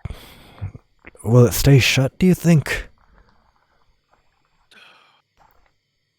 Well, assuming... Hell, I don't know. I have no clue. Well, I mean, if it was able to... If it made this cave its home, then... I don't know. I don't quite know either. Although... I can only hope that it stays shut. Well... Now that the initial panic is over... Do you think that it's designed that way? I don't quite know how it would be designed or even what it is, but do you think it'll open after a little bit? That depends on how willing we are to wait around to find out. Because it obviously came here, so either there's another entrance or it will get out, I'd imagine. Yeah. I see no point if it were to just trap itself for us. That makes no sense. Yeah, well, now we know that it's definitely smart enough to be the one hunting us. Yeah. Well, at the very least, we have some amount of time to plan or something. I'm not sure.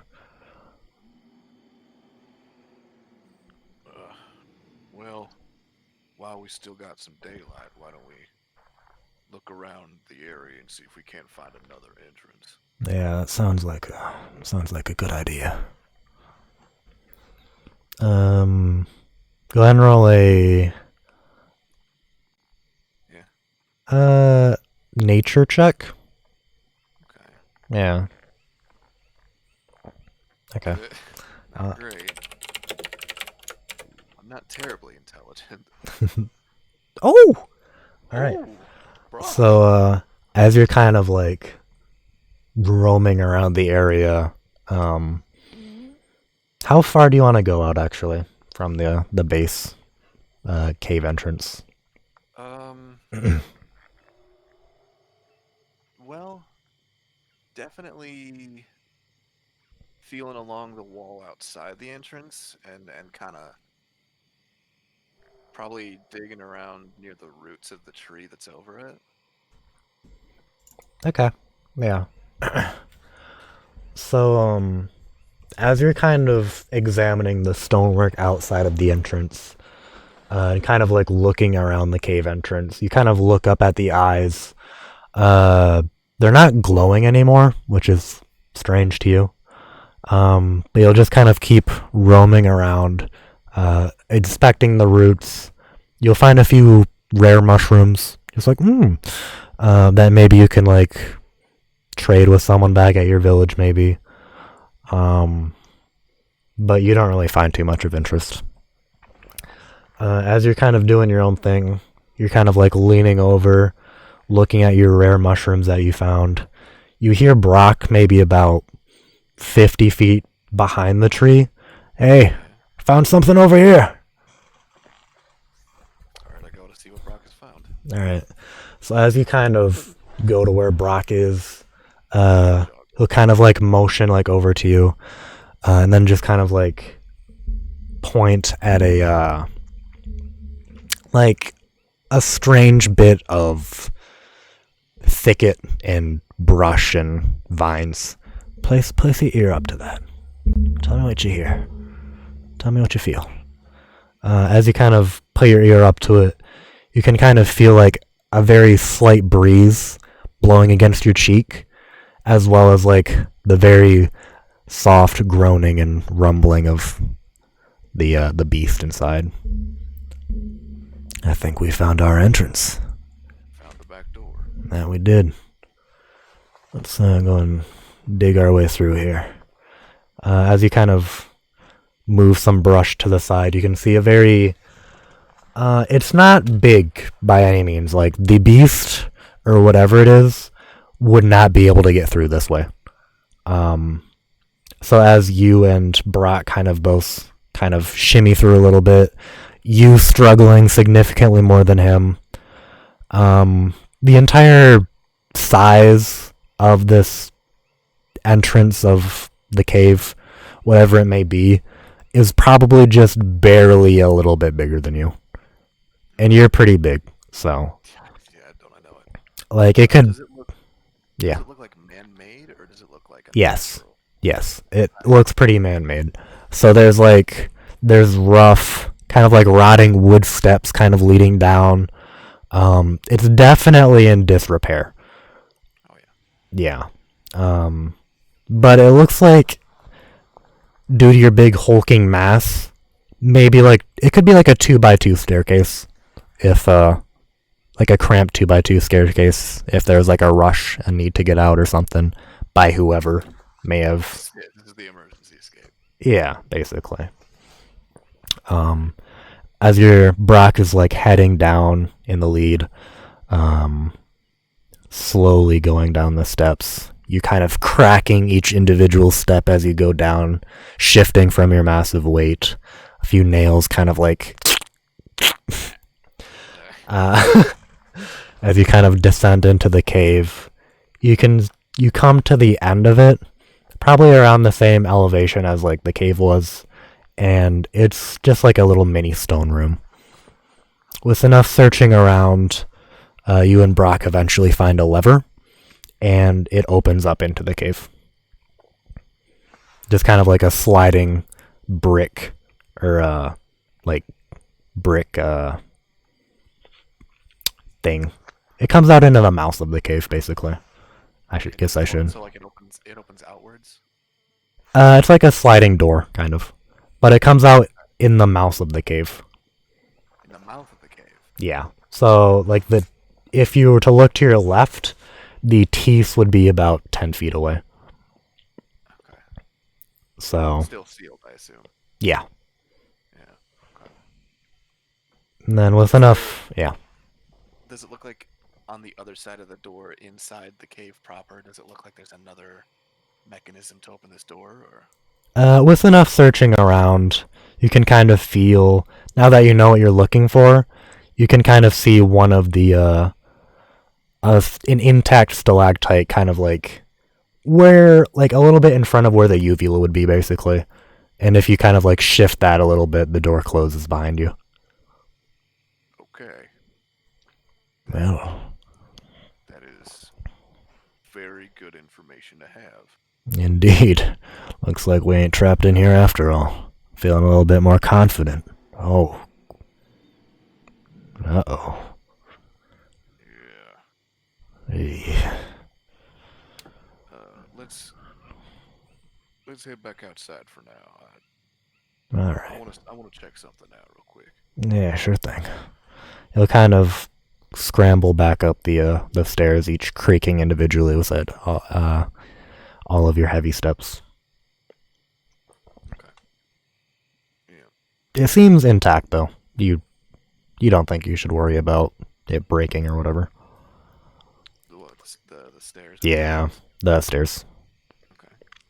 Yeah, I want to go back to the mouth of the cave, now sealed, and I want to see. I want to get a proper look at the eyes.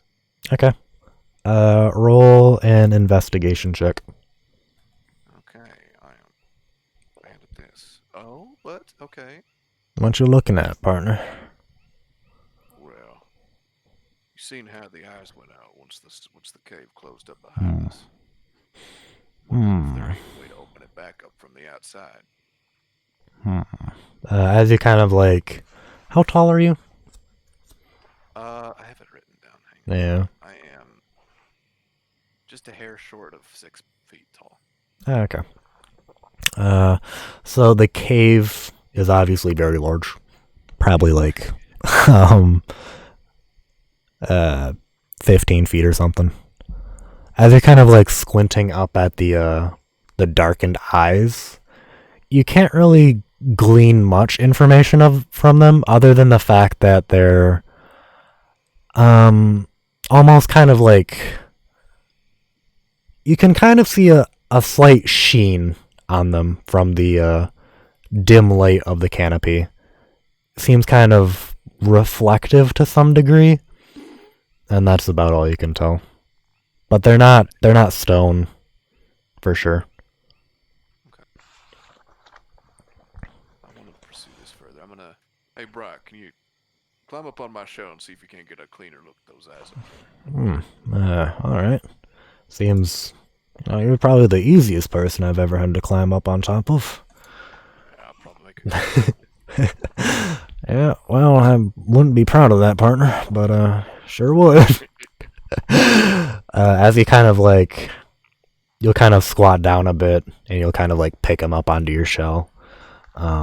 As he's kind of like looking up around, he can get a much clearer view of them, and he will. Ooh. Well, as he's kind of like looking at him a bit, he's like, "Well, they seem to be they're almost crystalline. It seems." Hold on. Let me take something out. He'll kind of take out that same powder from earlier, kind of sprinkle it on, take it off with his finger and like lick it. I want to say it's made of pearls. I don't know. It seems weird. I don't know if it's pearls, but I do know if it is pearls from my schooling at the Monster Hunter place. Pearls are a good conduit for magic. That's all I know. Alright, so definitely not something we could flip a switch or Well, slap a black titan open. I can try taking an eye out if you want. But I mean, if they're conducting that magic, I don't know how much that'd help. If anything, that might mess with it, I guess. I don't know. Yeah. Maybe we can take an eye for you on the way back. A little bit of a souvenir. Yeah.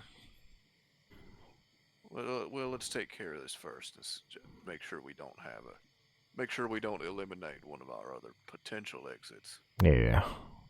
That sounds like a good idea. Alright, let me down, partner. Yeah, I let him down. Alright. He'll kind of like crawl down your shell. Like just kind of set his feet on the ground. Alright. What you want to do? I say we head back in from the other entrance now that we can escape easy. Yeah. That's probably a good idea. That's some jerky from earlier. Kind of jealous. Yeah, I got snackish. Yeah, it's all good. Think we could lure it out with a bit of jerky. Think he likes jerky. Well, I don't know. Well, I've not seen anything it's eaten yet. Yeah. I was thinking we might be able to smoke it out if we light a fire by our entrance and fill the cave. But How big is that cave though? It seemed to stretch on for a while at the very least. that would work. Yeah. Well, it is inviting us. Yeah. How about we just... On its offer for now. That's what I was thinking. Well, I guess we can I'll go and steel myself and head into the beast lair. Yeah. Let's get moving. Go down into the deep. Alright, so you'll kind of head back to the secret entrance area, walk down the stairs, and you'll relight your torch and go ahead and start heading into the abyss of whatever cave this may be. Can I before we head too deep, I want to put Yeah. some kind of mark Sure. on the like stalactite that I know opens the door, just Okay. to be safe, so that I'm not like running back and like in case we need to run out. Yeah, there's only one, so Oh, then. yeah. Okay. Like, if you were to compare it to your mouse, it would be like, just like on the hard palate near the front of the teeth. Okay. Yeah. So yeah. As you kind of light your torch and start slowly heading into the cave, do you want to take a break at all, or do you just want to keep going? I'm good for now, but if you need to take a break, go for it. Oh no, I usually just do breaks like every 2 hours, so Okay. Sure. it's just like a healthy thing. But if you want to keep going, we're good. I do that for your guys' benefit. Especially for the One Piece campaign when people have short attention spans. Oh my god, yeah. Yeah. Alright then, can keep going. As you kind of continue on your way through the cave, the natural circular structure of the cave inside, as you're continuing forward, the ground will slowly shift to a very messy stonework, along with the sides of the walls and the ceiling, and the circular shape will gradually shift into a more complete square. So it's like shifting into a man-made structure. Hallway, then. Yeah. And as you're kind of approaching the cave, the man-made cave proper, you see the end of the hallway in front of you. Maybe about 50 feet or so. At the end of your torchlight, you can see an opening. How big? You just see the end of like the cave, basically. It's just going into an opening. You're not sure how big it is yet. Your torch, it sees the end of the hallway basically, and then just darkness after that. You're not quite sure. Okay. So it's sorry, let me get a better picture of this. So it doesn't just keep going, but I can see the end of the cave, and then it goes further into like a man-made structure proper. Yeah. It's still all underground. Yeah. Yeah. Yeah. So whatever it may be, you're not quite sure. I'd probably, at the very least, want to, make sure that Brock is keeping watch and like move up and inspect it a little closer. All right. So yeah, as you and Brock both see it, Brock will go and lean over to you. This might be its den. Yeah, I was thinking the same thing. Well, I mean, it obviously knows we're coming with your light. Yeah, no hiding that. How about we just head on in? Cautiously, of course. Well, I'm gonna try something real quick. Already knows we're coming, so why don't we give it a surprise? I wanna strike up a second torch. Okay. And still holding the one, throw the second torch into this like greater chamber. Have you like walked up to it at this point, or are you still like 50 feet away? Because it's like the end of the torchlight distance. I want Yeah. to move close enough that my torchlight is like hitting the edge of wherever this opens up to. Okay. Just so that like if something is waiting right there at the opening, I should be able to see it. Okay. So as you kind of continue inching forward foot by foot, slowly closing the distance, 40 feet away, 30 feet away. You still can't quite see the other edge of whatever clearing is at the other side. And then as you're getting to about 20 feet away, your torchlight isn't quite reaching the edge, but Brock is gonna like point on your shoulder. I see it. Go and throw it. All right. I want to kind of wind back and underhand, kind of tossing it up to get a good arc into this chamber. Okay. Throw it in and see if I can't catch a glimpse of whatever's in there. Okay. So as you kind of throw your torch in, and it lands like right before the opening proper, and then it'll just like roll the rest of the way in. As it illuminates the entire area, you can kind of see where the torch landed, a small indentation as it kind of slowly like falls a little bit, the panel kind of like falling beneath it, and then just a slew of like darts flying into the wall, like, and then nothing. Wow.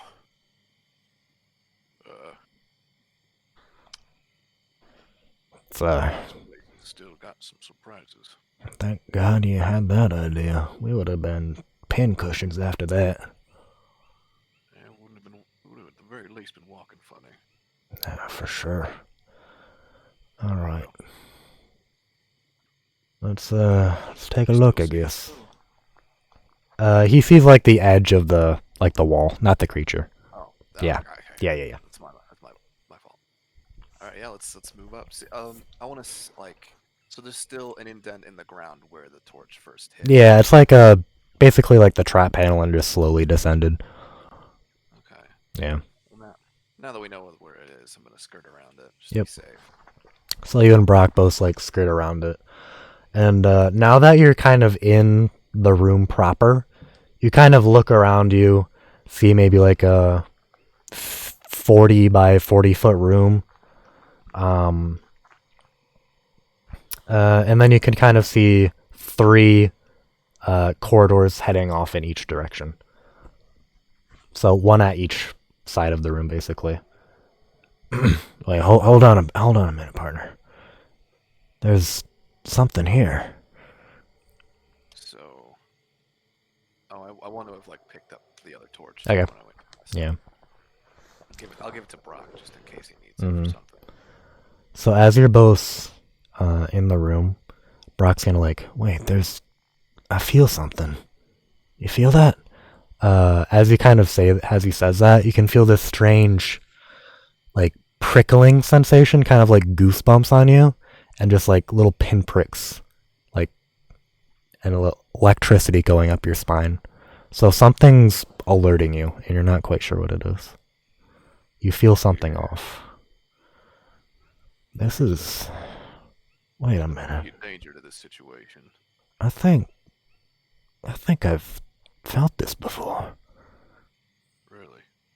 And then as soon as he says that, his head is gonna jolt to the left, and in the corner farthest from you, like if you were to walk in the room, the top right corner of the room, you can kind of see this strange, like, purplish pink, like, dot growing in intensity, and you can kind of see it shattering, like opening. Oh shit, buddy, this isn't good. Wait, what is that? What is It's a rift. Oh shit! So as the rift continues breaking open more and more,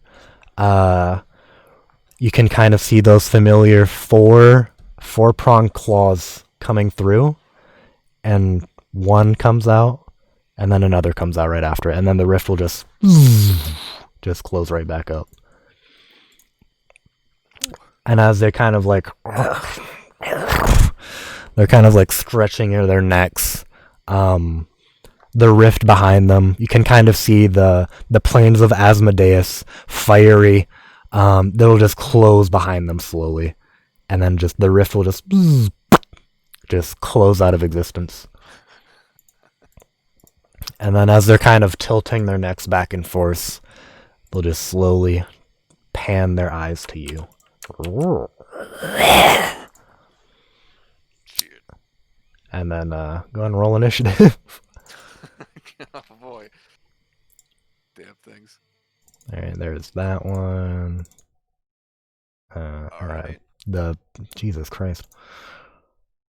I was kind of expecting this to last a long time, but it's already been 2 hours.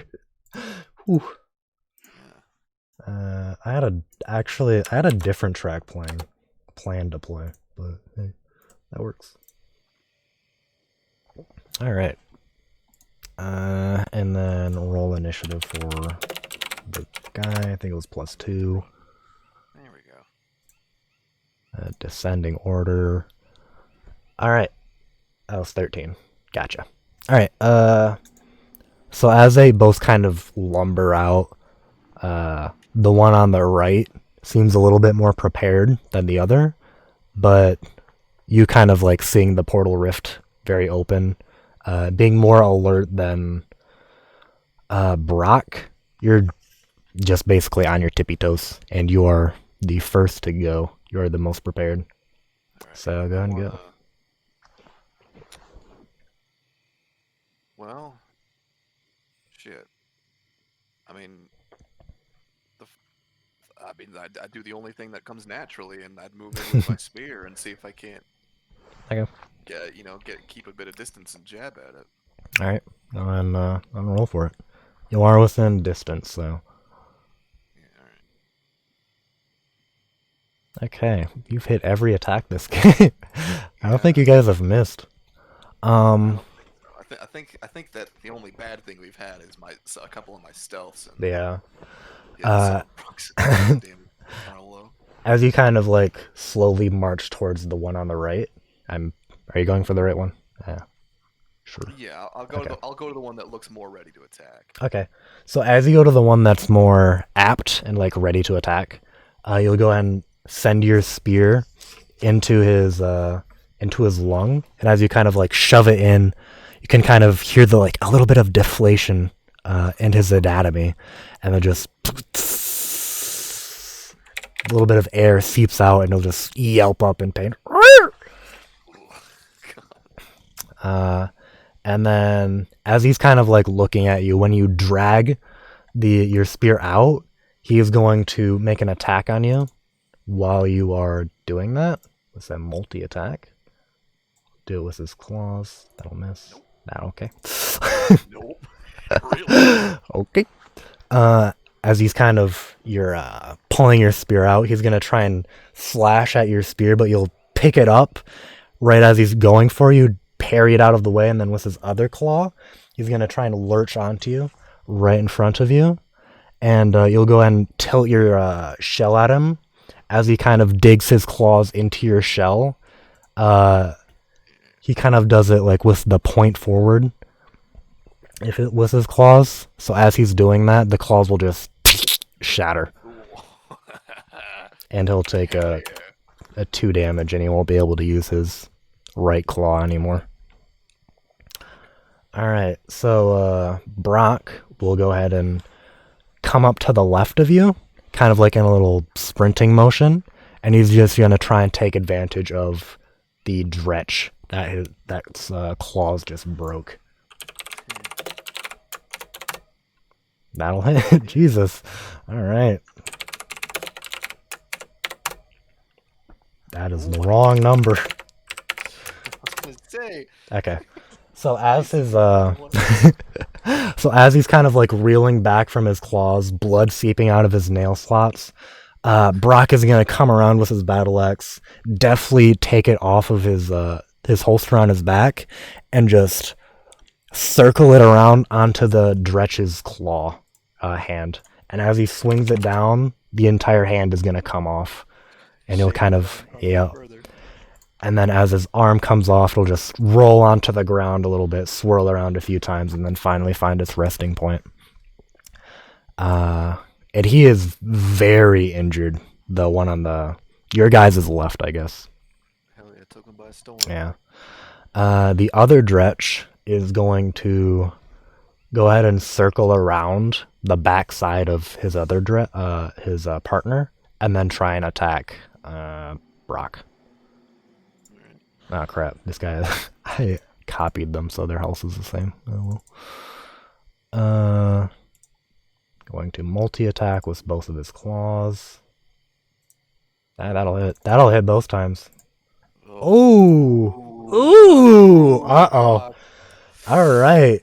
So, as Brock, his sword is, or battle axe is in the ground as he's kind of like picking it up with the broadside of the blade, whatever it's called. As like, yeah, the axe head. As he's bringing up the axe head, from as soon as he brings it up, he sees the other Dretch coming right at him. Unable to react, one claw will go into his shoulder, the other claw into his like right below his shoulder blade, and the Dretch is just gonna scissor down. You can kind of see a little bit of bone being exposed on Brock, and I'll just kind of like scream out in pain, like. And he is very injured. He's low. Yikes. Okay. It is your turn. Yeah, I wanna. So in front of you is the very injured Dretch and the other one. Yeah, I wanna try and take up position in front of Brock. Okay. And kind of, be as much of a wall in front of him as I can. Mm-hmm. And I wanna. That'll provoke an attack from the injured one. Okay. Okay. With his bite, because he's 15. Okay. So he'll kind of latch out at you with his teeth, and his teeth will just kind of like bounce off your hard shell. All right, and I wanna. Am I still within range to hit the one that's injured? With your spear, yes. Okay, I'm gonna. Keeping between the one that just injured Brock, I'm gonna just take a stab at the one that is on the edge. Gotcha. All right, that will hit. So, as he's kind of like reeling back with his mouth wide open, you're just gonna like sidestep to the left. He'll dig into your shell, not getting any leverage, and he'll just kind of like reel back. And as he's still kind of mouth agape, you're gonna take your spear, shove it into his mouth, flip it upwards, kind of cut the hard palate in his mouth a bit, and then kind of go into his, kind of like, you can kind of see in his big pig nose the sheen of your spear, and you're just going to pull it out, and then he will drop to the ground dead. Yeah, that's the stuff. Alright. And then, Brock will, he is going to just take a healing potion. He's going to go and get behind you a little bit. You'll defend like as the creature is trying to take an opportunity attack against him. Actually, we'll just roll it on you. Okay. Yeah. Before I roll this healing potion. Bite. If it only was the right one. So as he's kind of trying to wedge his teeth into Brock, you go ahead and, as you're kind of reeling your spear out of him, you'll quickly redirect it, and right as he's going to bite at Brock, he'll just bite at the spearhead, and go ahead and take a few points of damage, and break a few teeth. You can kind of like see a tooth shatter. Its bone fragments kind of weeping around the ground. And then Brock's gonna back up a bit and roll a healing potion is 1d4, right? Hold on. 1d4 plus 4, I think. D&D healing pot. Yeah, you can look it up in the. 2d4 plus 4. Oh, nice. It's 2d4. Wow. I thought it was 1. Hell yeah. That's pretty good. 10 HP. Alright, so as he just kind of downs the healing potion, you can kind of see his the bone that was once exposed, kind of a layer of flesh just kind of slowly forms back over it. And some scar tissue forms back over it. He's more or less almost up to full from what you can see. He's looking pretty healthy. And then the Dretch in front of you, seeing its tooth shatter, it's going to leap around, see that it's partner has died, and he's just gonna put this on the ground.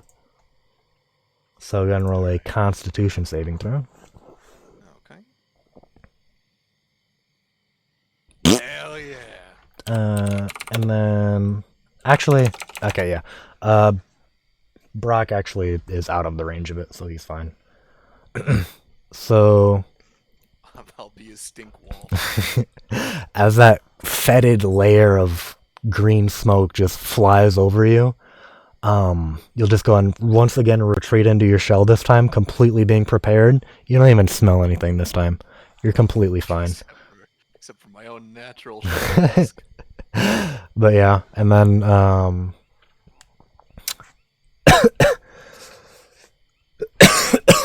what?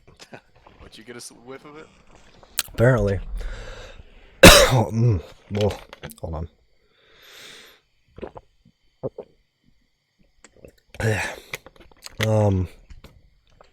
Brock being all like already with plenty of time, he'll be able to just get even further away as he sees the green cloud coming out. Awesome.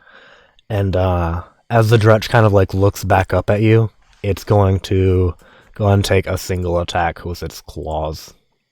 That should finally hit. Yeah. Hell yeah. Alright.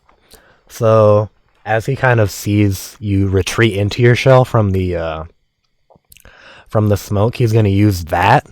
And then as you're kind of retreating in, kind of unfocused, he's going to go ahead and slash at your left leg. Dick. And then as he's kind of slashing into it, you kind of crumble to the ground a little bit and then come back up real quickly. All right, your turn. Yeah,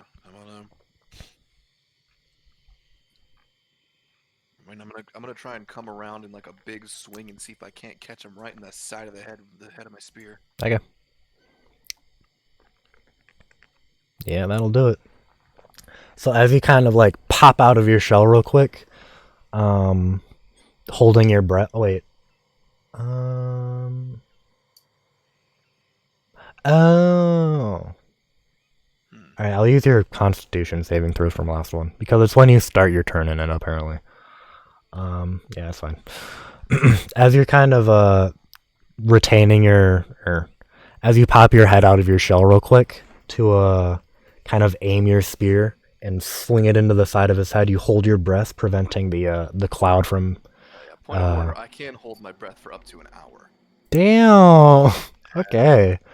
Yeah, as you're kind of holding your breath as you pop out of your shell, you're going to go and swing your spear to the left, and then as it's coming around, he's gonna like just barely see it coming in time, kind of leap up, and then you're gonna redirect it mid-swing, swing it into his right thigh bone, and you'll just kind of get a good hit there. Yeah, that's all I can hope for. All right. So as Brock is he's seeing the cloud in front of him, not wanting to get into it, he is going to just go ahead and like circle around to the what would be the left side. So you guys are like still kind of like in the corner of the room. So he's gonna like circle around to the hallway of the top side so that the Dretch can't get away. And then it will be the Dretch's turn. And as your kind of spear is like coming out of him, he's going to try and circle around to your left side and then make a multi-attack on you with both of his claws. Oh no.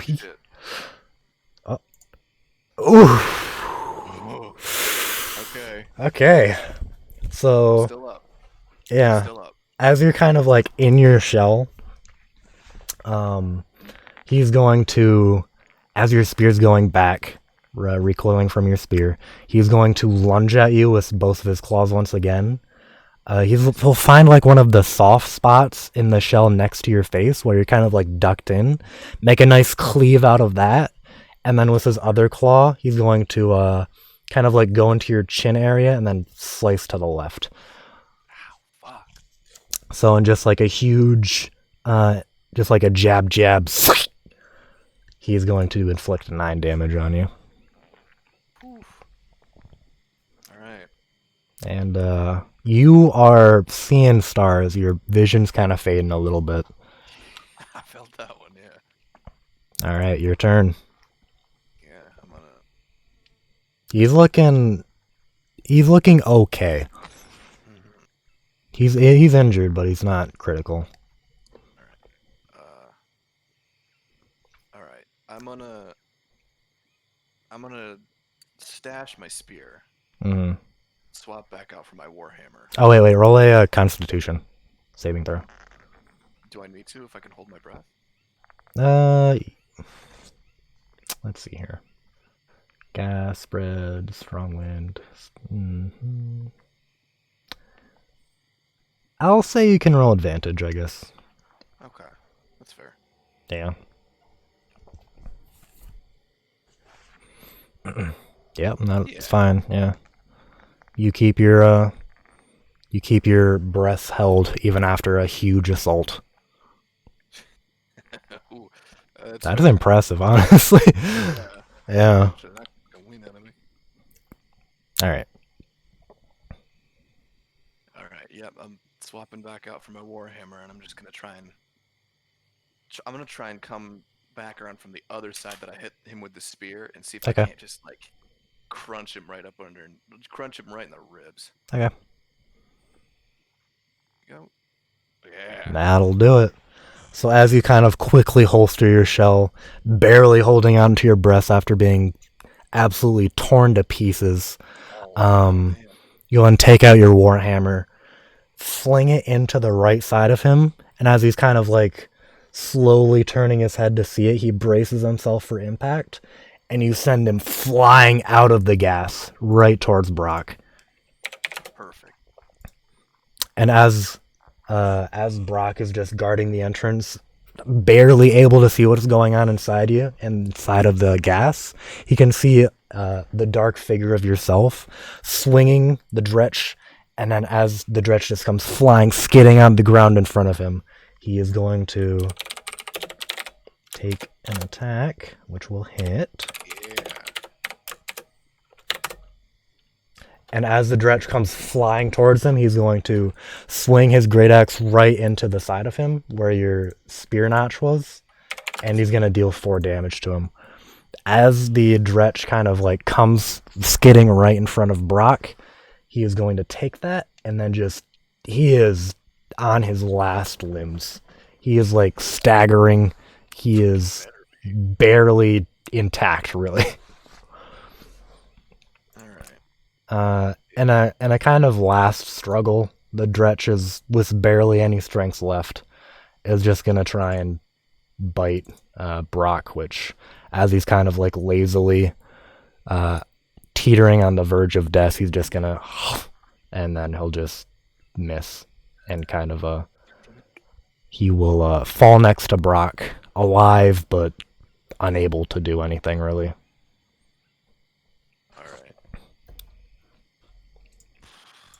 Go ahead and roll Constitution again with advantage. Because you are still technically in it. Yeah, you're good. So, the dretch is prone next to Brock, unable to fight. Okay. Well. Barely breathing, but. First, I'm gonna move out of the. Yep. Cloud towards Brock and the dretch. Mm-hmm. I'm gonna bring my warhammer down on its head like a fucking watermelon. Oh, okay. Okay, fuck this thing. No, it's just like very nice description. Yeah. Do I get advantage since it's prone? Yeah. Yeah. Oh shit.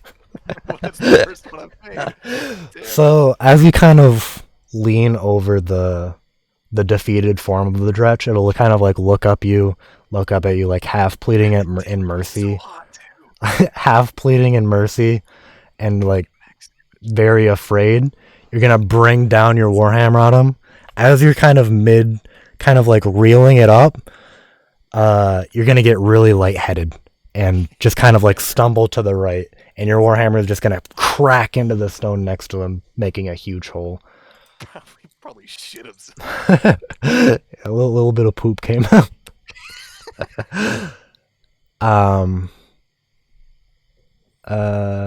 Yeah, and then chuckling a little bit, Brock is gonna go ahead and also do the same. I swear to God, if he misses too, I'm gonna shit. Oh my God, Brock, please. I mean it's advantage. Hold on. Yeah, I was kidding. Laughing. All right, so You missed. Dretch, like, very scared, like, turns its eyes to Brock. As Brock swings his sword, it'll just, with its last bit of strength, is gonna roll out of the way a little bit, and his great axe is gonna come crashing into the stone next to him. And well, he's gonna very half-heartedly, with a disadvantage, try and make an attack against you, and it won't work. It'll just, like, sweep against the ground, like, oh. Dispatched his friends so easily. We've been gods among us this whole time. Your turn.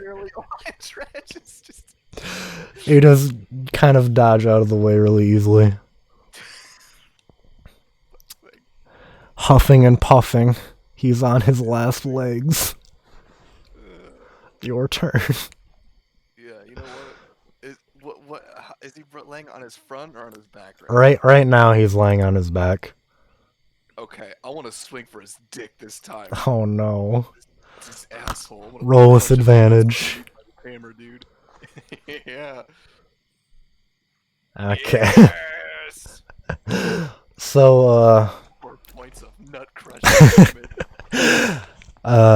Still very lightheaded, you kind of repoise yourself to strike again. And as you're kind of like very intently focused on his body, you'll kind of swing his hammer down and like unfocused, in a bit of unfocused rage, you crush his nuts, and a little bit of sympathy pain just spreads both you and Brock. It's like, ooh. Well, And yeah. He will very much so be die. So be you will be very dead. He will be dead. And then yeah, as you're sitting there, 2 Dretches next to you, able to catch a slight breather. You are extremely injured. Yeah. Brock will look at you. That was, god damn. That was something. Rougher than the other ones were. Hey. God, oh, thank God the other one didn't get his gas off. It's a whole nother story when that comes in.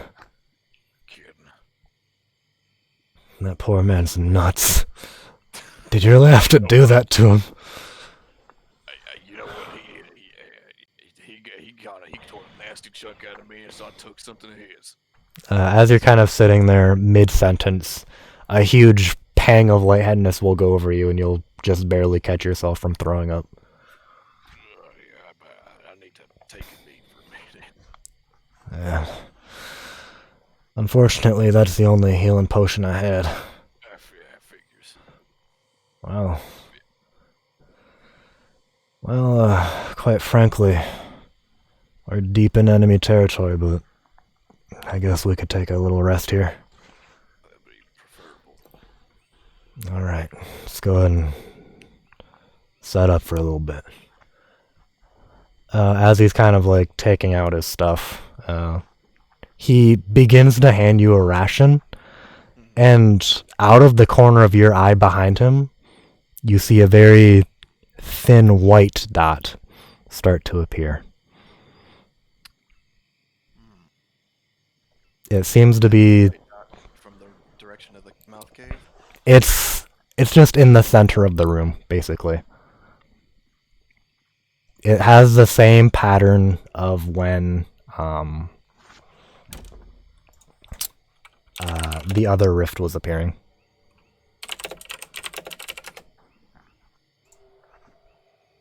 All right.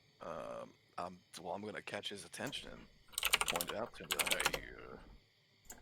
that ain't another rift, is it?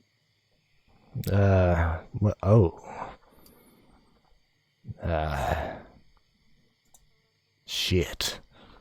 As you're both kind of looking at it, the rift is just going to kind of slowly crack more and more. What do you want to do? I wanna, I wanna like mutter a quick apology to Brock, and then pick up one of the dredges and just fucking throw it at that opening right to see if I can like cover it or something. Okay. Roll a strength check in your or athletics check with disadvantage because you're fucked. Fair. I'm pretty torn. Ooh! Oh, So that's terrible. As you're kind of like fuck. slowly trying to push Brock out of the way, you take one of the dretches, try and pick it up, but you just can't. Your arms are shaking and it's too much for you. The rift continually opens more, and as it kind of gives little glimpses into the other realm, it's not the realm of Asmodeus. It doesn't even seem that you don't get the spine chills you did from the earlier, I guess is what I'm trying to say. Instead, as it begins to open up, you can kind of see this strange paradise-like area, and you're filled with a sense of calm and some kind of feeling of nostalgia almost. And as you're kind of gazing into ignore that. As you're kind of gazing into whatever plane this may be, a very familiar figure comes out. Ethereal, clad in a very familiar garb that you've seen a long, long time ago. Your father appears from the rift. Shit. Very ethereal, and an almost kind of cool death lingering over him.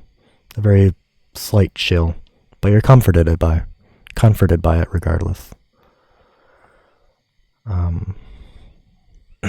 He kind of walks slowly towards you, a gentle smile, the one that you remembered often so long ago. And he beckons you to get up.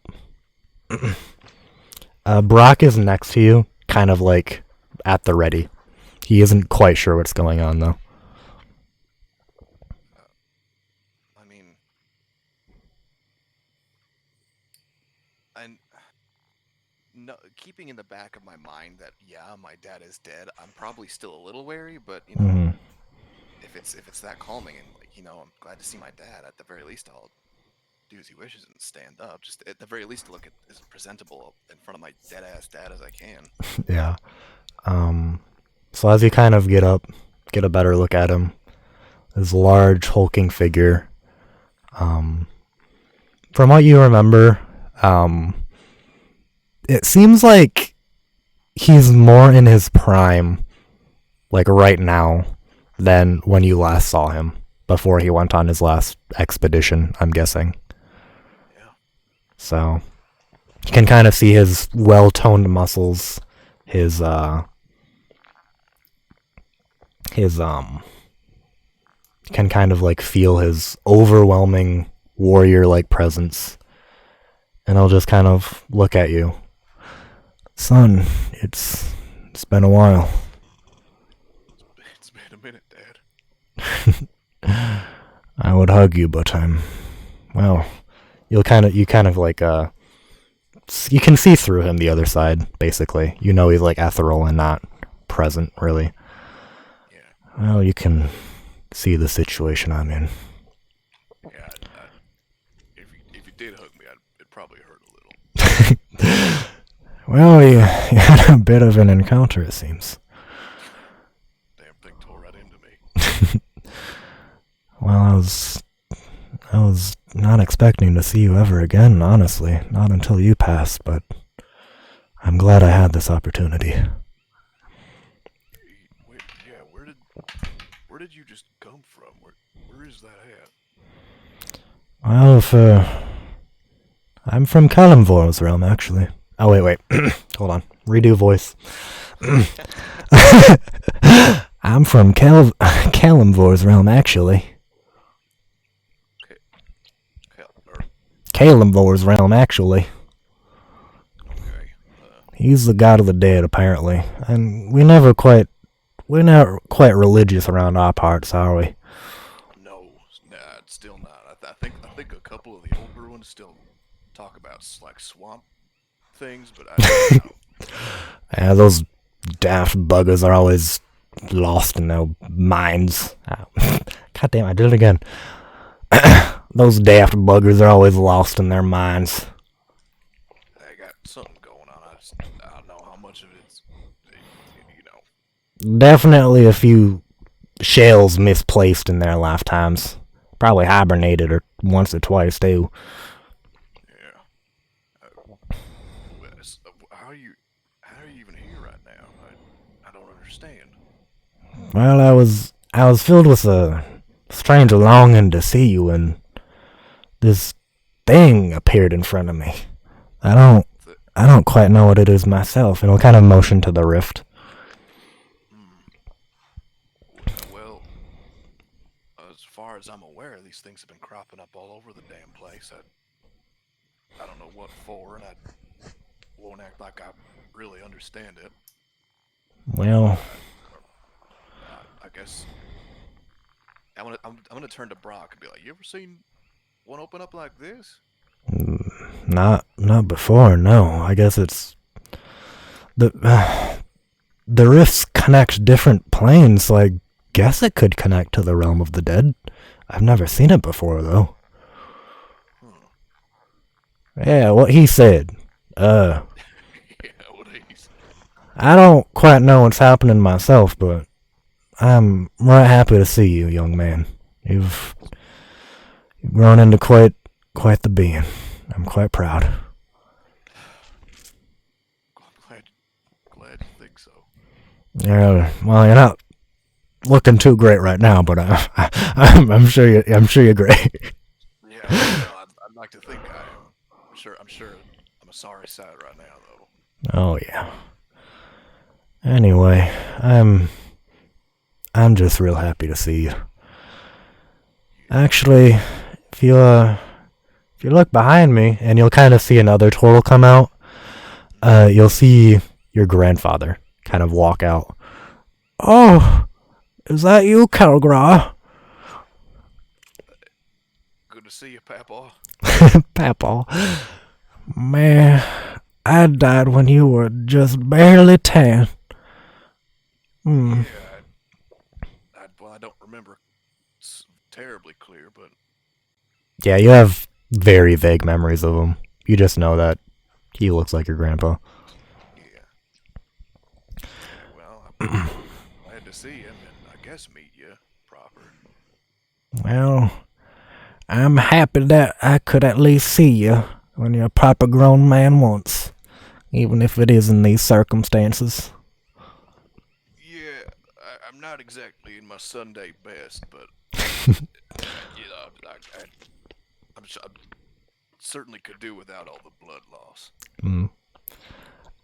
As you're kind of like looking back at your grandpa, you see the rift kind of sputter a little bit, and then your dad's just like a little bit of a shift in his expression will occur, basically.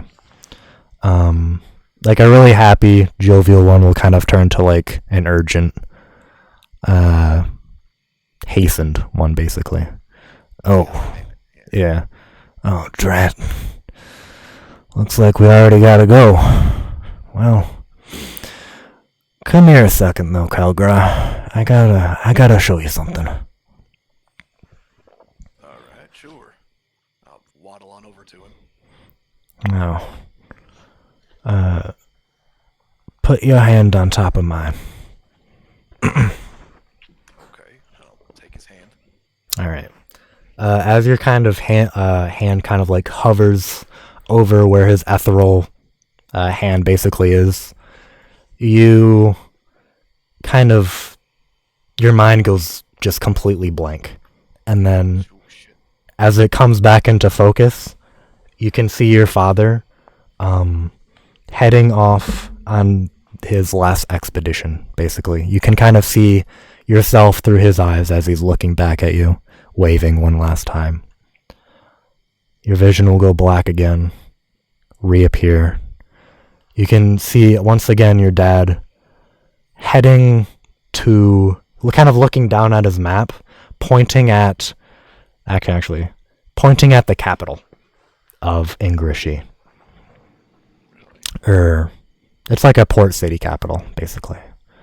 And your vision will kind of black out again as he's kind of like looking at his companions around him, smiling, happy. You can kind of feel the determination from deep within his soul. Yep.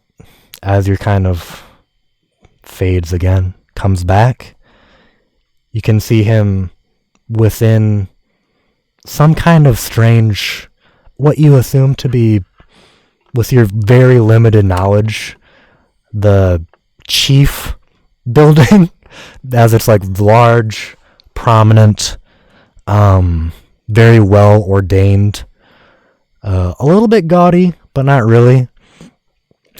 Yeah.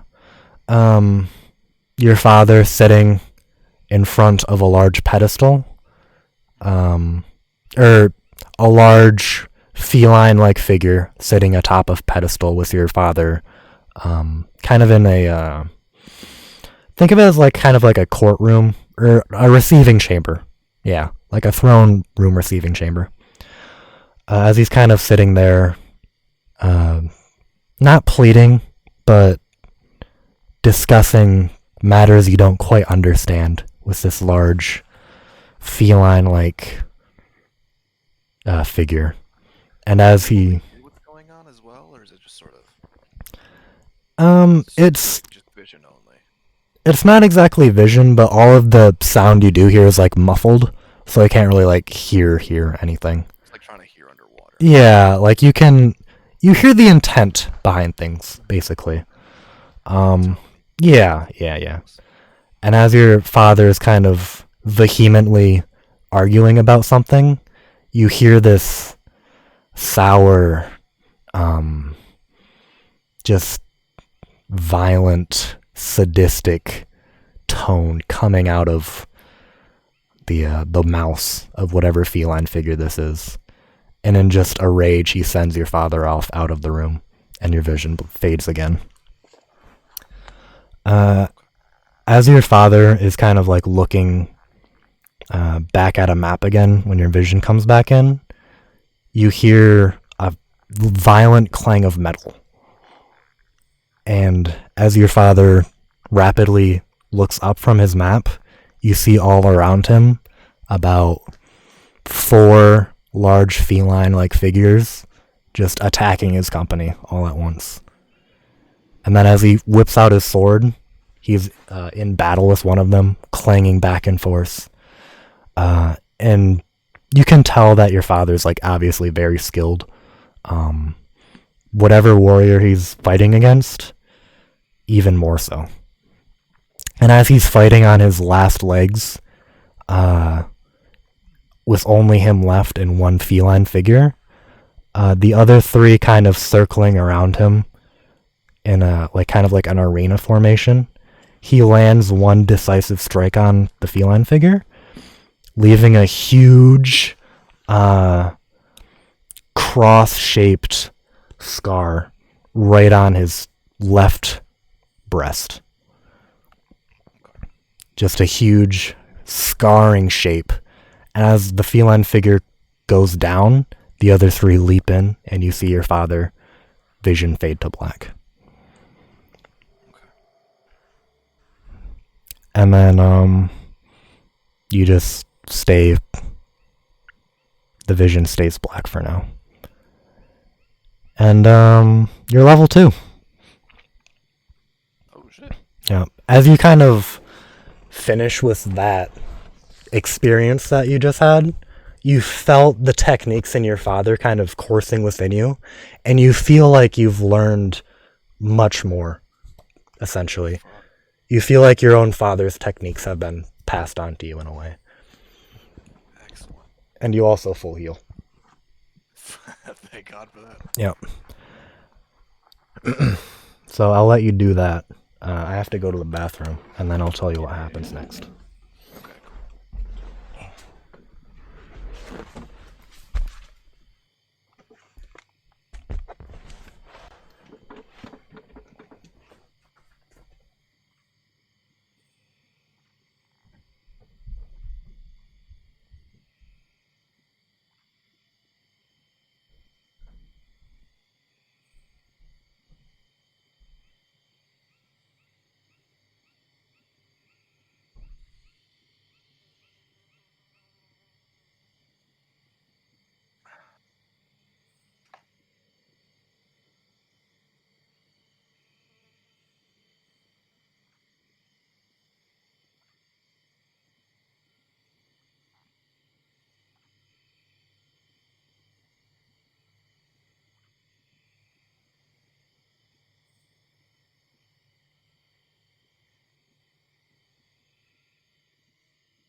Oh yeah, Tristan. Yeah. Where was that large scar at? On his breast? What one? Uh, Cross-shaped scar on his left breast. Just gotcha. put that somewhere. Wink, wink.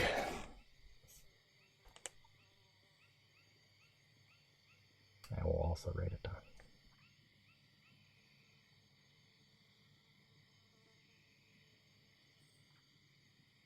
Yeah. Alrighty. Alright. I've at least got my health and everything sorted. Nice. Do you get any, do you get a feat too? I think you do. I get 2 for Barbarian.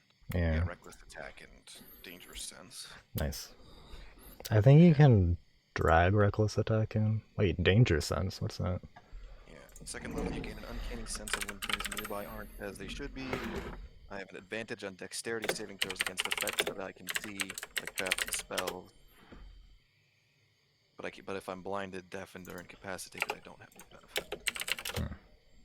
So basically, if I see a trap and know it's about to go off, then I get an advantage on my dexterity save. Okay. Yeah, you'll have to remind me about that. Yeah. Alright. Oh yeah, finish up.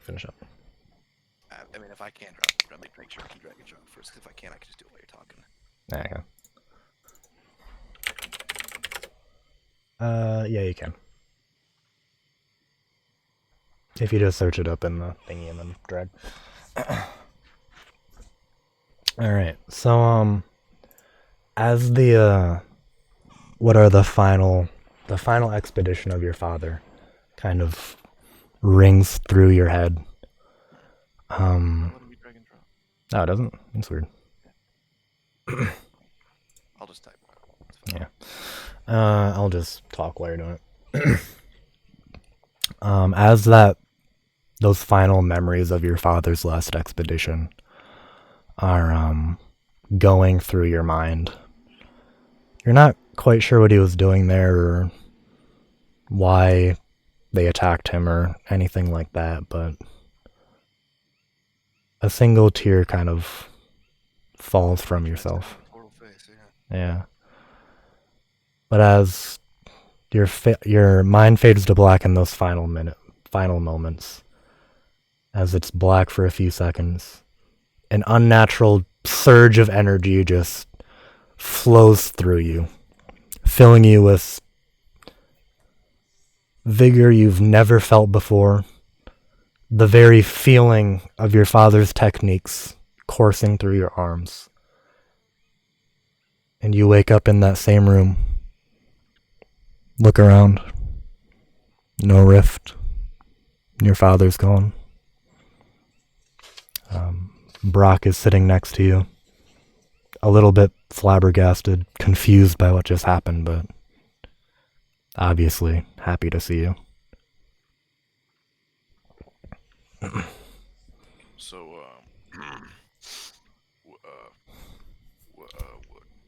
what happened while I was out? I don't right know.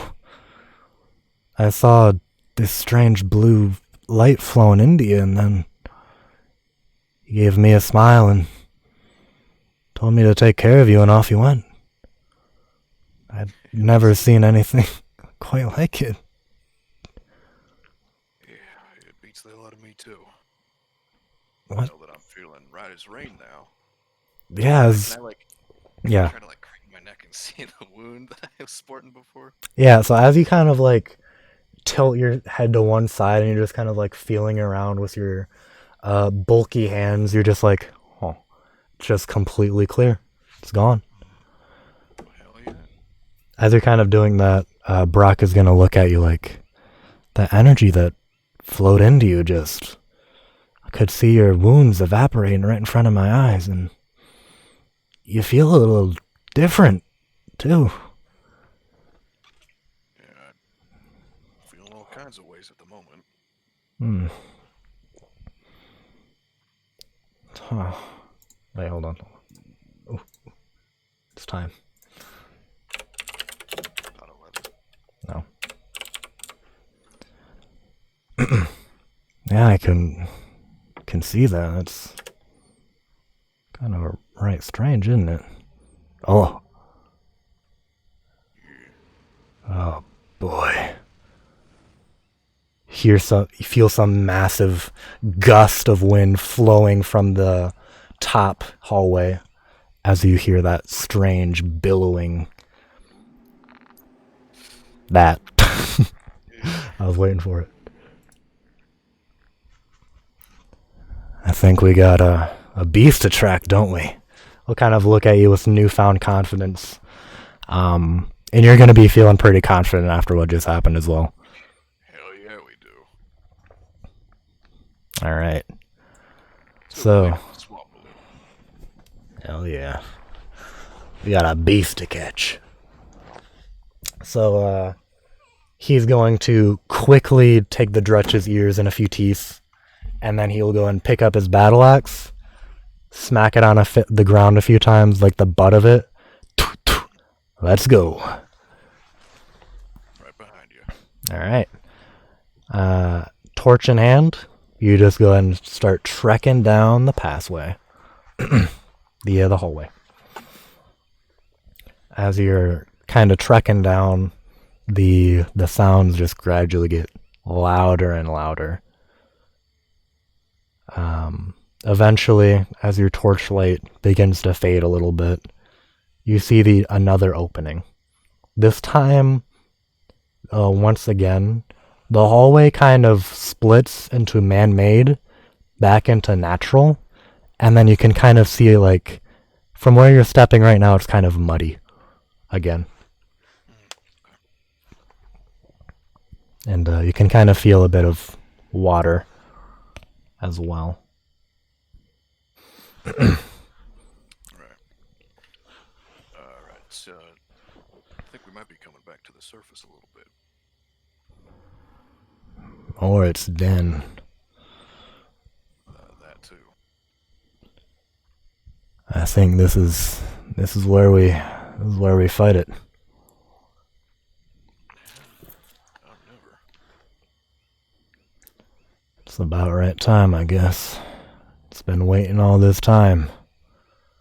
How about we meet like men? on to take its head off. Ain't no tricks this time. Let's just go and fuck 'em up. Yeah, let's. We can dispense one-liners later. Let's. You got it. Holy shit. It's really amazing.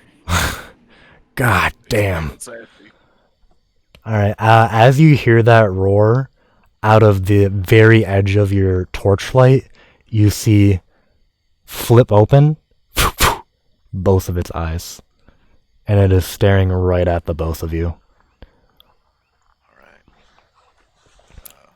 Doesn't seem to be moving, but it's just waiting.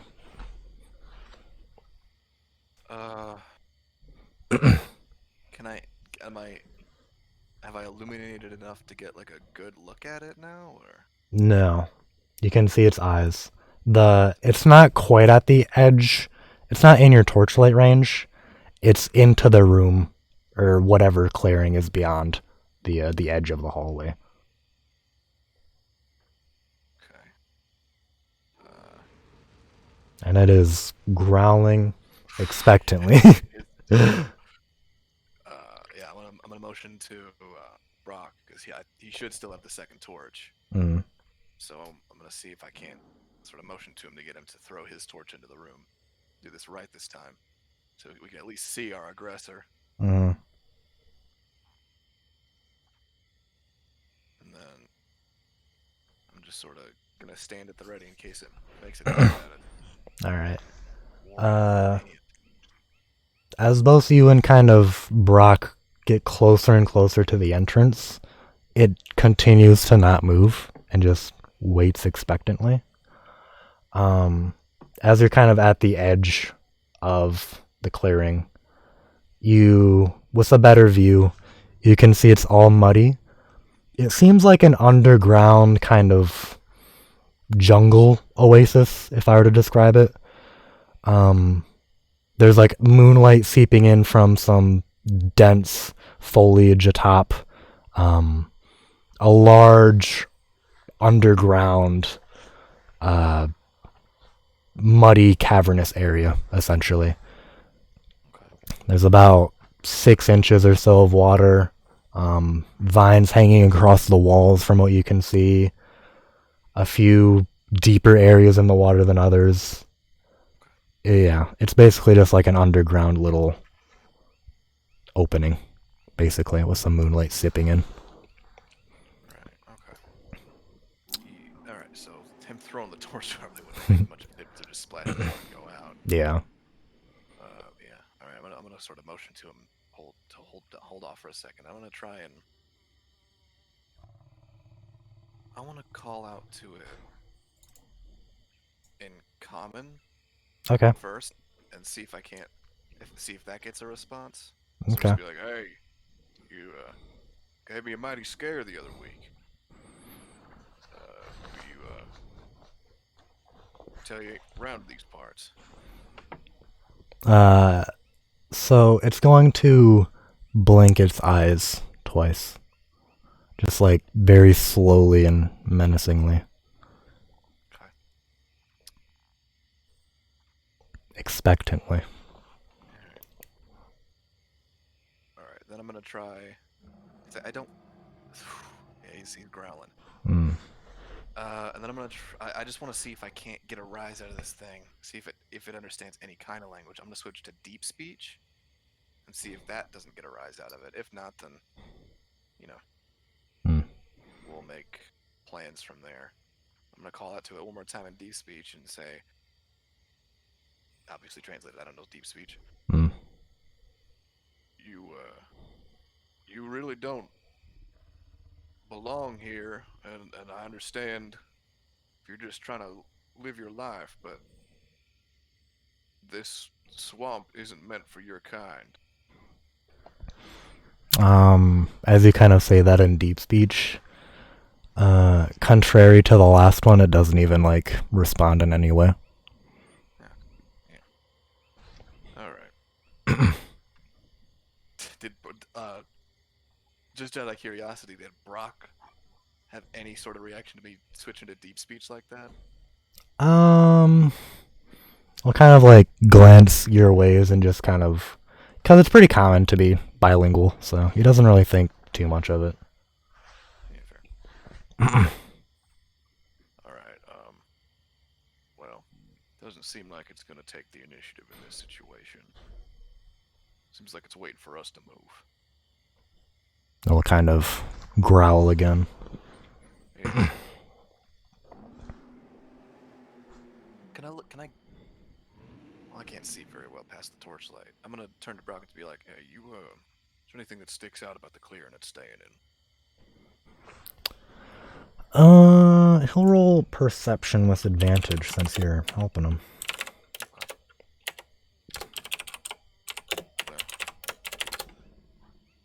I don't.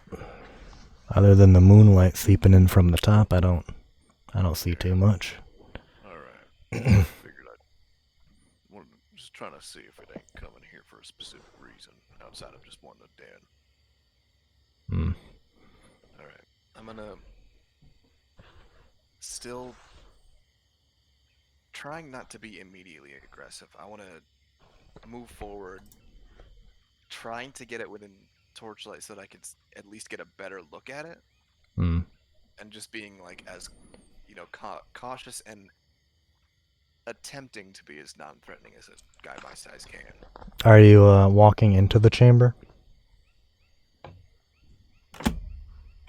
You know what? No, I'm not. Okay. I'm gonna since he doesn't need it anyways, I'm gonna take the second torch from Brock and throw it. Being wary of traps this time since we've already seen him fire off once before. I'm gonna throw it right at that like mouth's edge into the cavern just to see if there's any kind of trigger or mechanism. Okay. So, the torch? Yeah. Okay. So as you kind of throw the torch in, as it kind of flies through the air, you will see the creature kind of like raise his hand and actually no, he's not going to do that yet. You'll see the torch kind of like go through the air, barreling a little bit, circling over itself. You get a good view around the chamber. It doesn't seem, from just your vision alone, it doesn't seem like there's anything abnormal. No traps or anything. As it kind of lands in somewhere near the center of the chamber-ish, illuminating the entirety of it, you can see that it's just a very, very large underground kind of alcove. So. One more time with that last part. It's just like a very large underground like alcove, kind of. This whole area. Yeah. All right, I'm gonna motion to Brock to have my back, and I'm gonna start inching into the cave, little by little. As soon as you kind of like shimmy into it just a tiny bit, you can feel this strange, as you kind of weasel into the cave a little bit, you feel this strange kind of like presence of a barrier and crossing over it. As soon as you do, the beast kind of like fixes its gaze directly on you, lumbers up out of the water kind of, and then go ahead and roll initiative. Shit. All right. Oops. Yeah, I'm not. I figured that I was gonna get a peaceful go at it.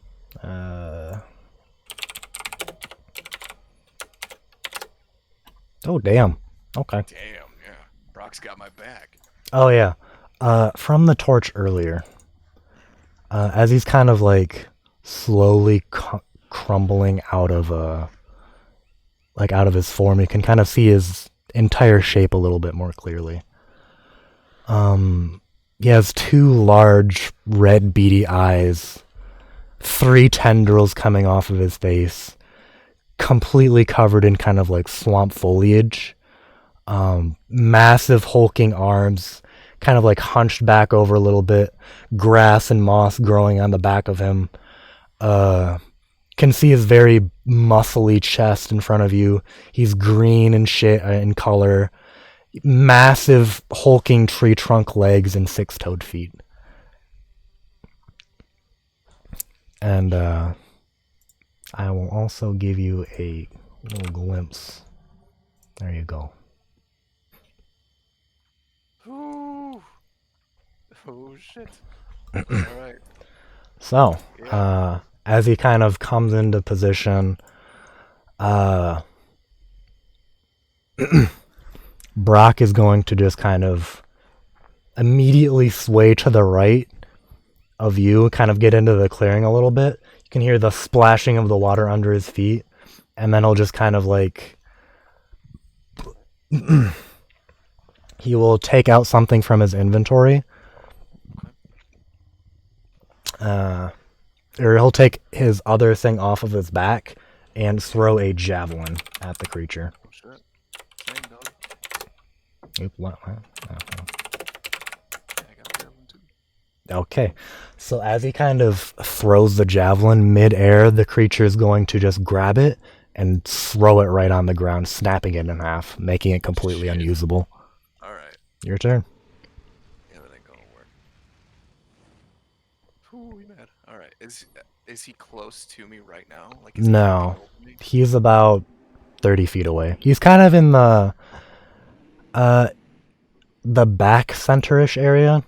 If we were to say how big the underground alcove was, probably about a 60-foot diameter sphere, basically. Okay. Yep. And he's about 40 feet away from you. I think that this is as good a time as any, thinking back to how much you scared the hell out of me in the swamp, and how much I was, ridiculed back in my tribe when I came back with tales of a giant monster in the swamp. I'm gonna draw on that, and I think I'd like to rage. Excellent. All right. So, seizing, you go into a rage. I absolutely do. And I'm going to pull out my spear just to make up that distance. I think he'll still be out of range. With a spear? Yeah. You said he's 30 feet away, right? 40. 40. Yeah. Okay. If that's the case, then I'm going to stay right where I'm at. And I think I can... hang on, let me check something. Just to be safe. I think I can... This is only... Can a javelin be strength? I think it can, right? Yeah. Should be Yeah. able to. I think it's strength or dex. It's like one of those weapons. Check some.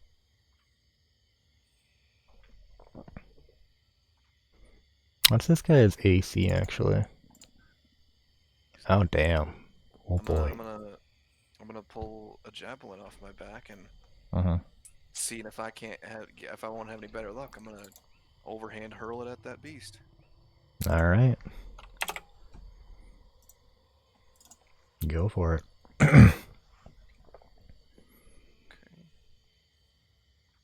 Yeah, that'll hit. So, going implanting one of your massive Tortellian legs on the ground, shifting the earth beneath you. You're going to. Oh, you're raging, right? Yes. Did that add it? I checked. It's only added to melee weapon attacks. Okay. Good to know. Yeah, no, that's what I have the thing open just to be safe. Gotcha. All right. So as you kind of implant your left foot into the ground, with a massive. Wait, what is that? Okay. With a massive throw, you're just gonna fling the javelin, and as it'll just implant into its chest, it'll let up a terrifying screech.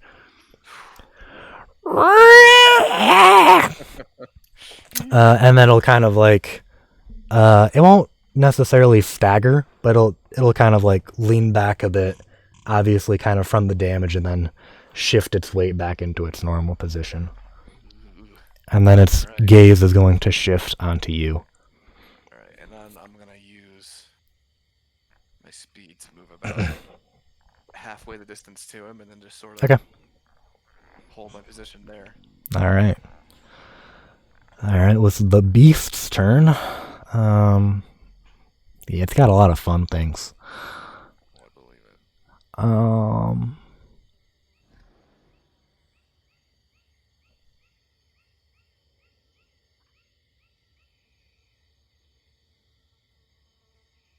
Hmm. All right. It is going to cast. Cast. Shit.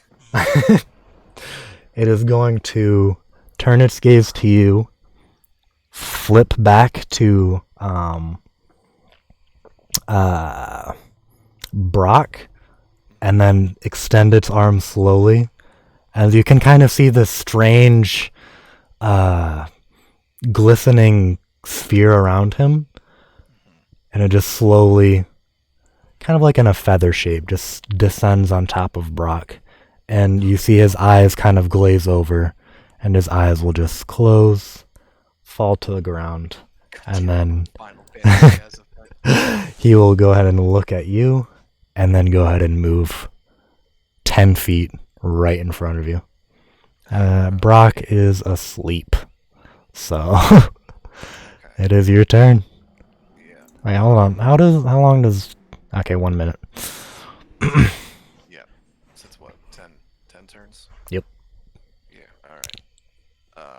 So what is it? About 10 feet apart Yes. from me right now? Yep. All right. I'm gonna.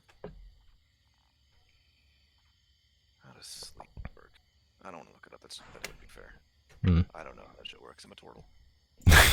I'm going to. Brock is about 25 feet away from you, to your right, because he took like the right side, and you took the left. I'm pretty sure. Yeah. Yeah. Well, I'm going to. I'm gonna do the only thing I can think of in this moment, being, raging. I'm gonna close the distance and Hell have yeah. my warhammer, All right. which I can add rage damage on. Assuming, of course, that I hit. Here we go. I doubt it. 13. Okay. So as you kind of swiftly close the distance between you and the beast, you are going to take out your warhammer, plunge it into his chest, and just a wave of foliage is going to like come up from the ground under him and just completely soften the impact, rendering it useless. Plant bender head ass. All right. And then the beast's turn. Yeah. I'm looking at his notes right now. Ignore the weapon name, by the way. Sure, sure. Okay, that will not hit. So as he kind of leans over you with his right arm, he's going to just slowly descend it upon you. And as you're kind of seeing him lumbering his gargantuan form, you're just going to point your shell in the other direction, and it's just going to bounce off into the ground, causing a massive cannonball-like splash out of the impact zone. Jesus Christ. That isn't too much. He is still sleeping, so your turn. Yep. I mean, I'm gonna stay locked in combat with the damn thing. Having. Oh, wait. Important thing. You see this strange energy seep over him, and the wounds from earlier slightly soften. Fuck. All right. I'm going to.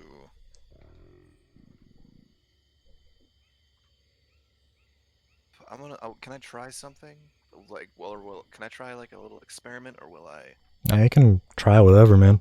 Yeah. I want to see. I want to see, since I'm like right up on him already, I want to see if I can't light him up with my torch. Okay.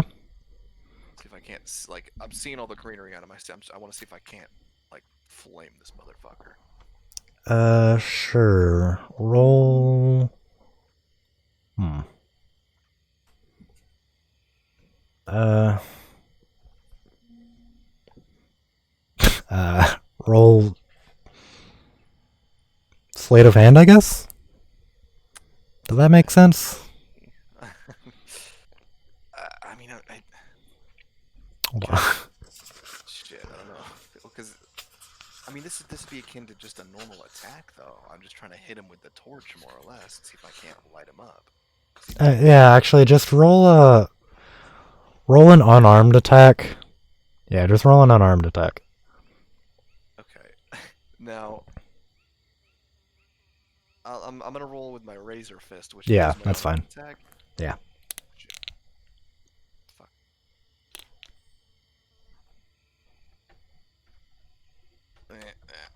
Nah.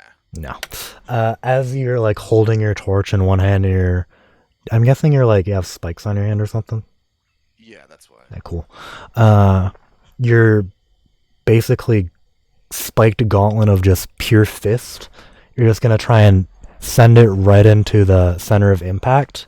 And as he kind of sees you coming, he's going to like grab the torch out of your hand with one hand, and then your fist is just gonna collide with the brush from earlier, and will not do anything.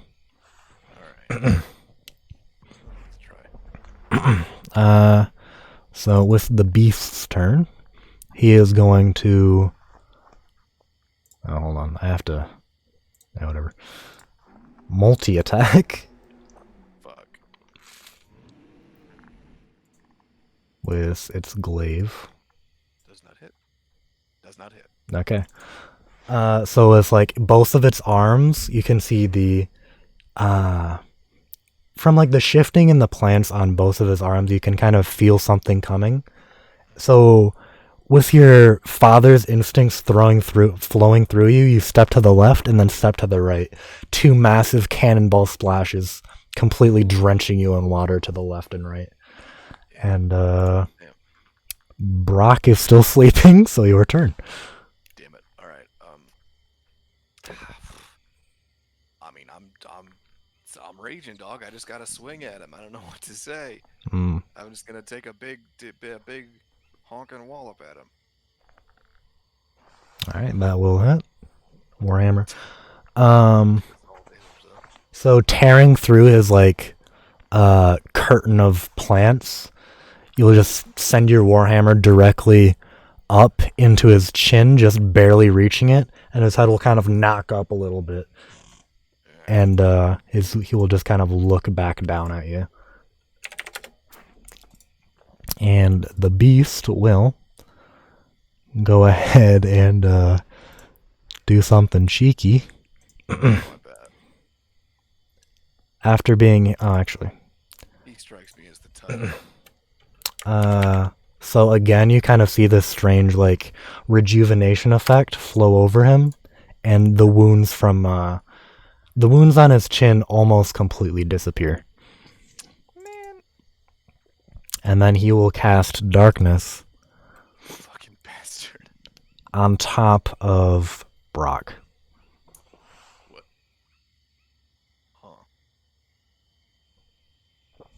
Huh. And then he will also start kind of lumbering toward Brock a little bit. He'll probably close the distance by half, and you can take an attack of opportunity. Gonna say. Rat bastard. That will hit. So as you're as he's kind of like lumbering away from you, seizing the opportunity, you're going to crash your warhammer into his basically into his calf area. He'll kind of stumble to the ground a little bit, catching himself as he continues lumbering towards somewhere within the darkness. Brock. Oh, actually, he has to make a concentration, doesn't he? What's his concentration?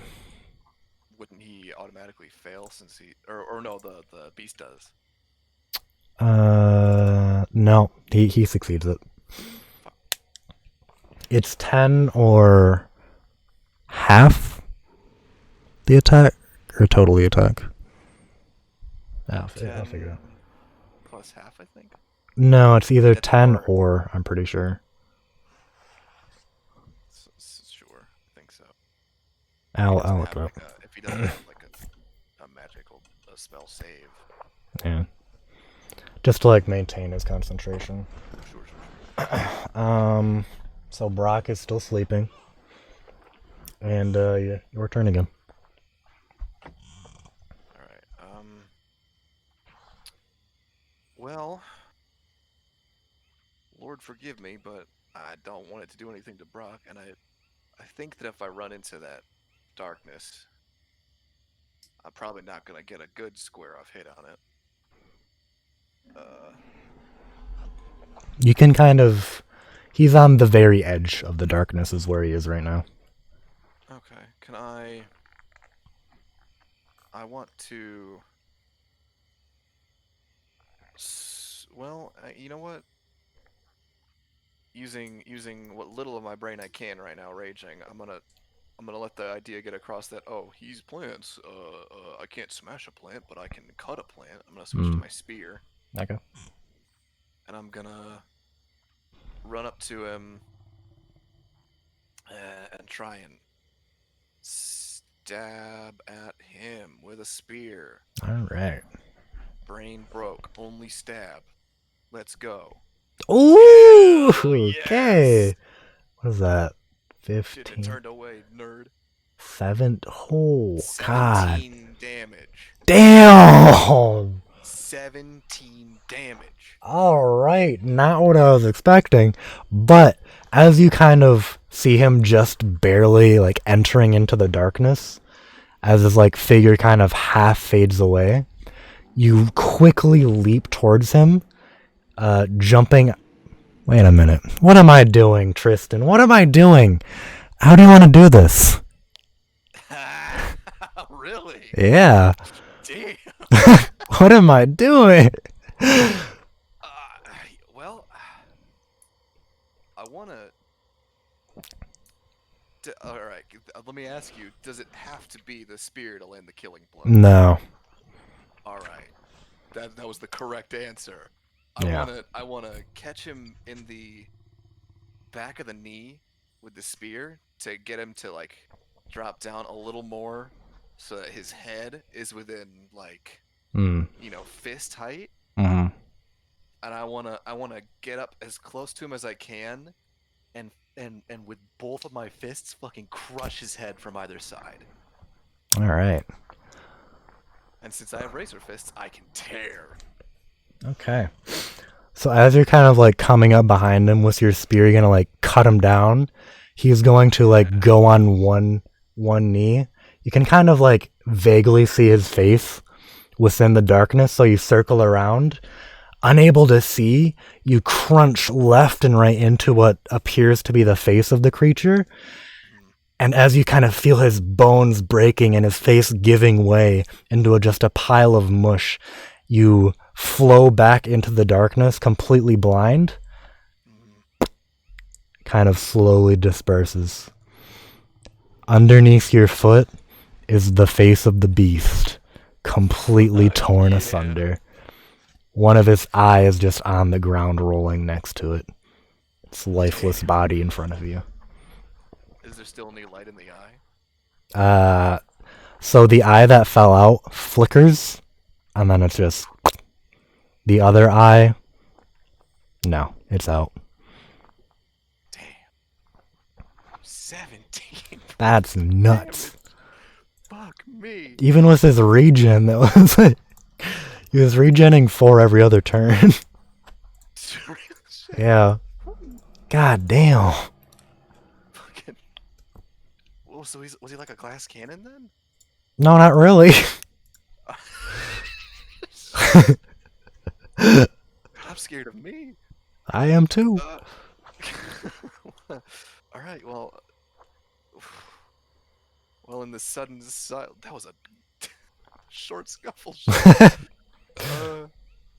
Well, well, in the sudden silence, I'm gonna like sort of take a minute to catch my breath and calm down a little, and I'm gonna, center myself, calm down, be like, oh damn, and then I'm gonna move to Brock and shake him awake, Yeah. see if I can't wake him up a little. Also, adding a bit of Trust me, he flavor. needs to. You felt your father during that too. I should have added that. Hell yeah, I did. Father's son head crunch, dude. So as Brock kind of like slowly comes to like, he'll like kind of jolt awake, grab his battle axe quickly, take it out of its holster, and then just see it on the ground like, huh? What?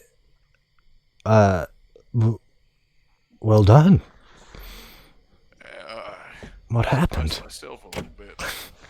Well, held its hand out at you. This big sort of green light enveloped you. You fell asleep on the spot, and then I got into close quarters with the damn thing, and it shot another something at you, and it got real dark around where you were laying. And I started making headway over to you, and I caught it in the back of the knee and crushed its head between my knuckles. I wish I could have seen it, but you saved me. Well, you've been a mighty fine companion, and you came here helping me. I couldn't leave you there to die. A little unkind. It really means a lot. Well, it's my pleasure. Well, he's your quarry. Do what you want with him. Yeah.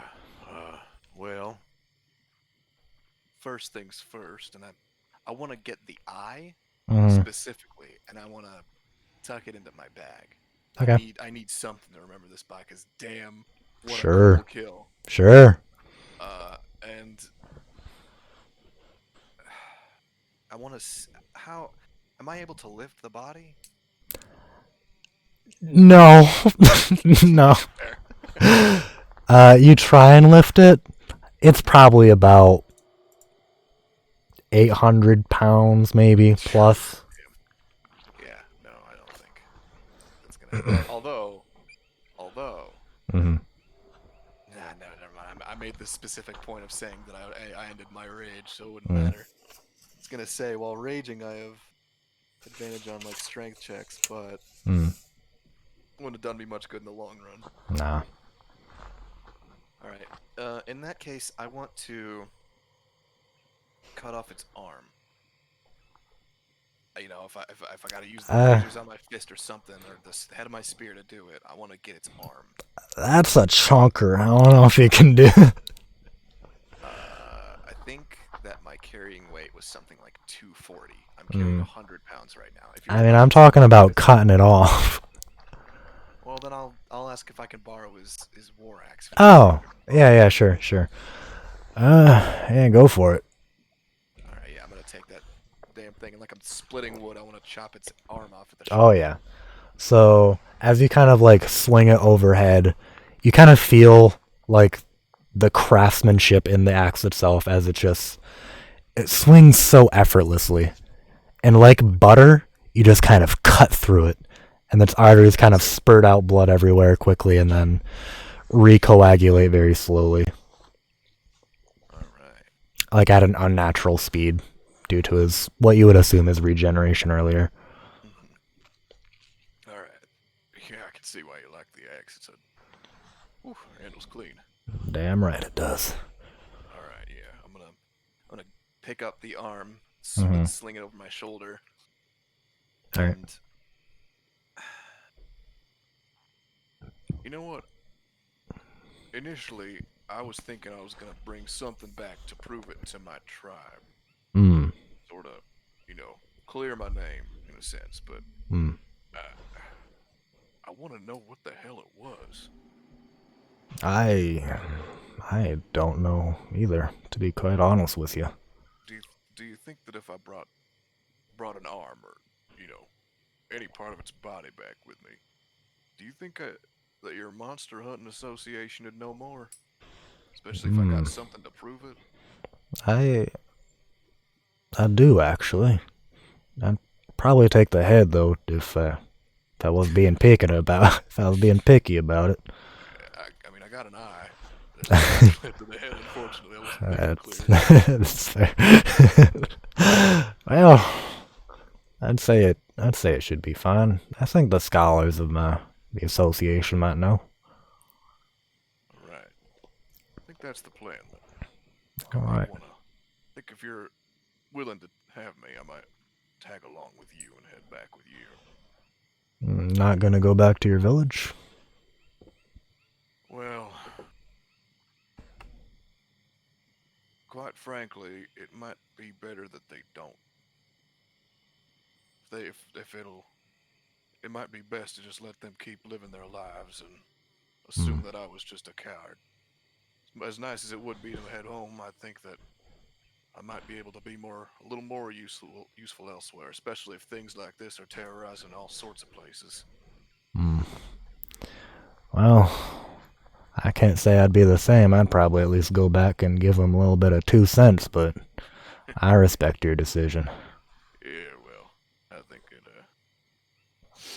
you know, maybe it's best they don't know what was haunting the swamps. You know what I mean? All right. Well, guess we can go and take that and get on out of here. Yeah, gonna be a hack before we even get. You know what? Do you think we could climb out of here? Actually, Maybe, but quite frankly, I don't really want to work any more than I already have. let's head back through the cave. All right. With a slap on the back, you guys go ahead or slap on the shell, I guess. I hope you missed a spike. Shit. Yeah. You two go ahead and make your way back. Step over the hulking figure of the beast. Make your way back through the large cavernous hallways. Bypass the 2 dretches you slayed. Eventually make it all the way back to the mouth of the cave. And as you kind of come back to it, the mouth of it is open. And as you walk outside, you look up. The 2 eyes are, they're not glowing. Huh. Well, don't that beat all? So, as you kind of get out, take a good last look of the deep recesses of Hog's Retreat.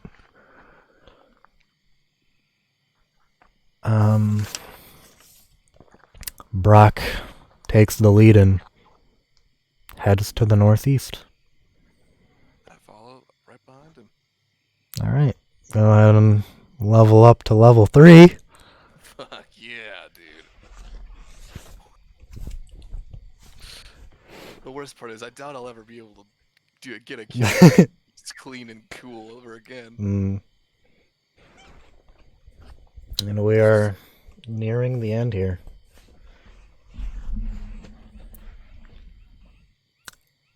Gotta come up with the name for the beast real quick. Hold on.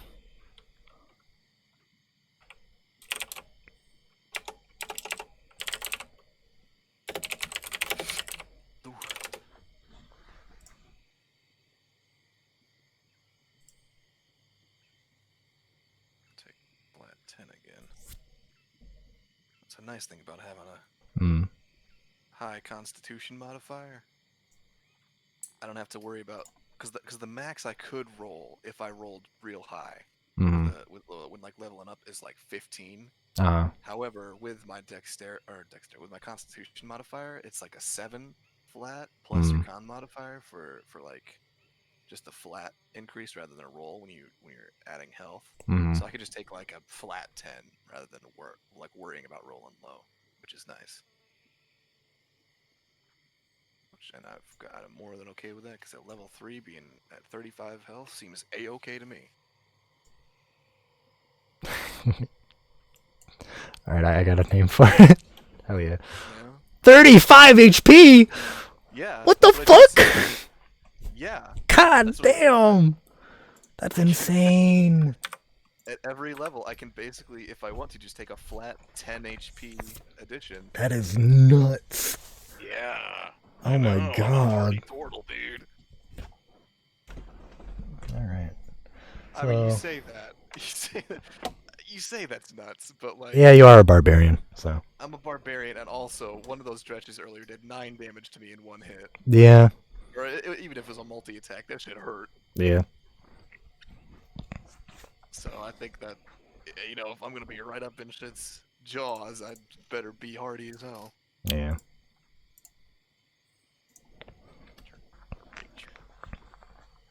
I mean, you're not gonna do any more combat for the remainder, so. Yeah, I figured.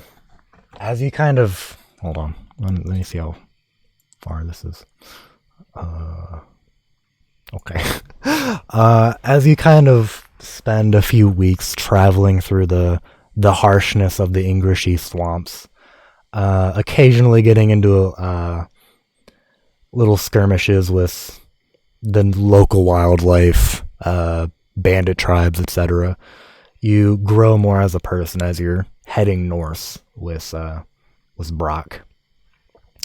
And along those weeks, you also build your relationship with Brock even more than you already have, and you become very close partners in arms, basically.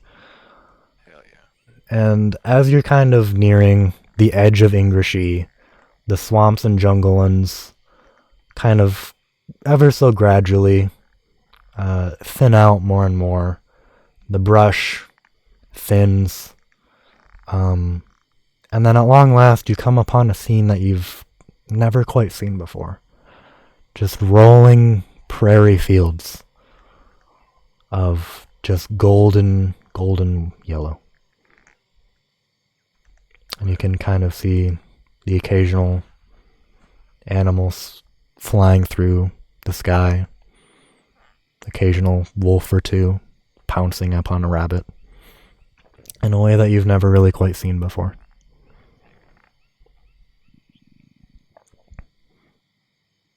Wow. You know something that's nice to be outside the confines of the swamp. It's the whole world out there, Kal'gra. Yeah. Lord knows it ain't nearly as sweltering as it was in there. Oh yeah. Spent about a month in there, and I can already safely say that was too long for my comfort. Yeah, well. Anyway. When you got a little home on your back to pull into, you can get out of the heat pretty easy. Yeah. I could see it. Kind of makes me wish I had a shell of my own sometimes. You could probably fashion some. Well, maybe someday. Anywho, we got about another probably day or two until we reach the Ebon Outpost and can introduce you to the association. Get you in. After that, much as I hate to say it, we might be splitting up for a while.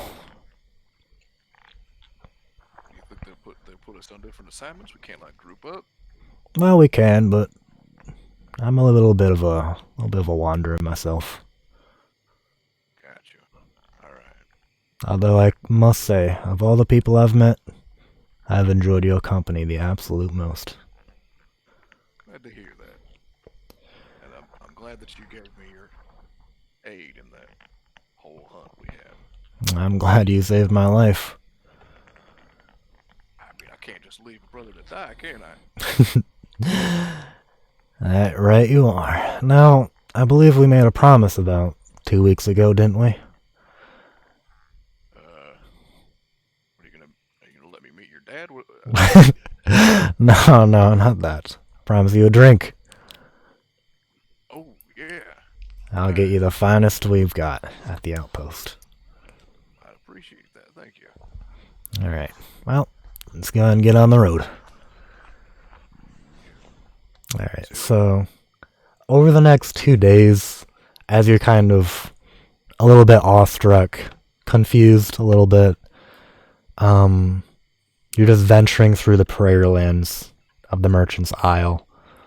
You see, for the greater part of the first day, you're kind of just in the prairie lands, walking about through nature.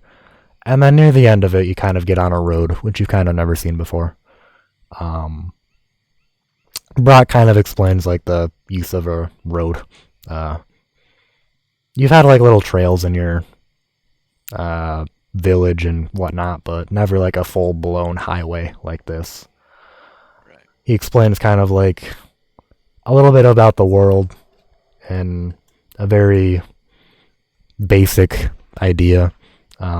Merchant highways, little things like that. Gives you a little overview of every territory in the country, as well as he promises you a map once he gets back to the outpost as well. But as you're traveling around the Merchant's Isle main highway, you just go and continue on. The latter day is more or less inconsequential of what happens. Just trekking through the wilderness of the Merchant's Isle as you make your way to the Ebon Outpost. And at the later end of the second day, you can see just this massive, very abnormal tree towering into the sky above. And as you kind of gradually make your way closer and closer, the branches above kind of just barely above the clouds. You kind of make your way as the village kind of starts to form around it. The village becomes more of like a big town. You get like strange looks as people are very unaccustomed to turtles being outside of Ingrishi. You're just awestruck by what's going on around you. Civilization is hitting you. Crazy. Yeah. You are just awestruck right now. But as Brock leads you around the city, eventually you get to the base of the ebon tree, and he leads you into this massive faction building, basically. It's just like a huge guild hall. Probably, if you were to imagine like a feudal Japan, like, I mean, it doesn't look like the Japanese style, but like buildings on all sides, it's like a huge courtyard in the middle, basically. Wooden houses, wooden style. There's like a sparring area in one building, craftsmen in the center courtyard area, just like a little general hangout area in the center. Is this like through an initial gate, or is this like we had to cross through another building to get to this courtyard? Yeah, it's like through a gate. It's like next to the base of the tree, basically. And then as you're kind of like coming up to it, you can see into the tree there's also more there's more stuff inside of the tree, basically. So as you kind of enter through the archway of the tree, you can kind of look around, see the dugout tree on the inside, just a massive alliance hall, or association hall, basically. And as Brock kind of leads you up to the counter, you are greeted by a female halfling. And she'll just kind of like look up, who? Oh, Brock, it's been so long. How have you been? And then she'll kind of look up at you. Ah, what do we have here? Brock, you brought a friend? How rare. Howdy. Nice to meet you. Good to meet you. My name is Anne. And what is your name? It's mighty nice to meet you, Anne. My name is Kal'gra. It's pretty rare to see you out of Ingrishi. Your type, I mean. I believe it. I've not seen many more while I've been walking around. I don't really know how things work around here. I was hoping I could get some help with this, and I'm gonna fucking just sort of like smash the arm down onto the not smash, but I'm gonna just sort of Just like, haphazardly lump it onto the desk. And be okay. Like, you know anything about that? On the desk? Yeah, just like in front of her. What are you asking about? The arm, if she knows anything about the arm. Oh! So at She this knows that this point, creature recognizes her at anything. this point, it's kind of like decaying a little bit and like kind of gross looking. She's like, the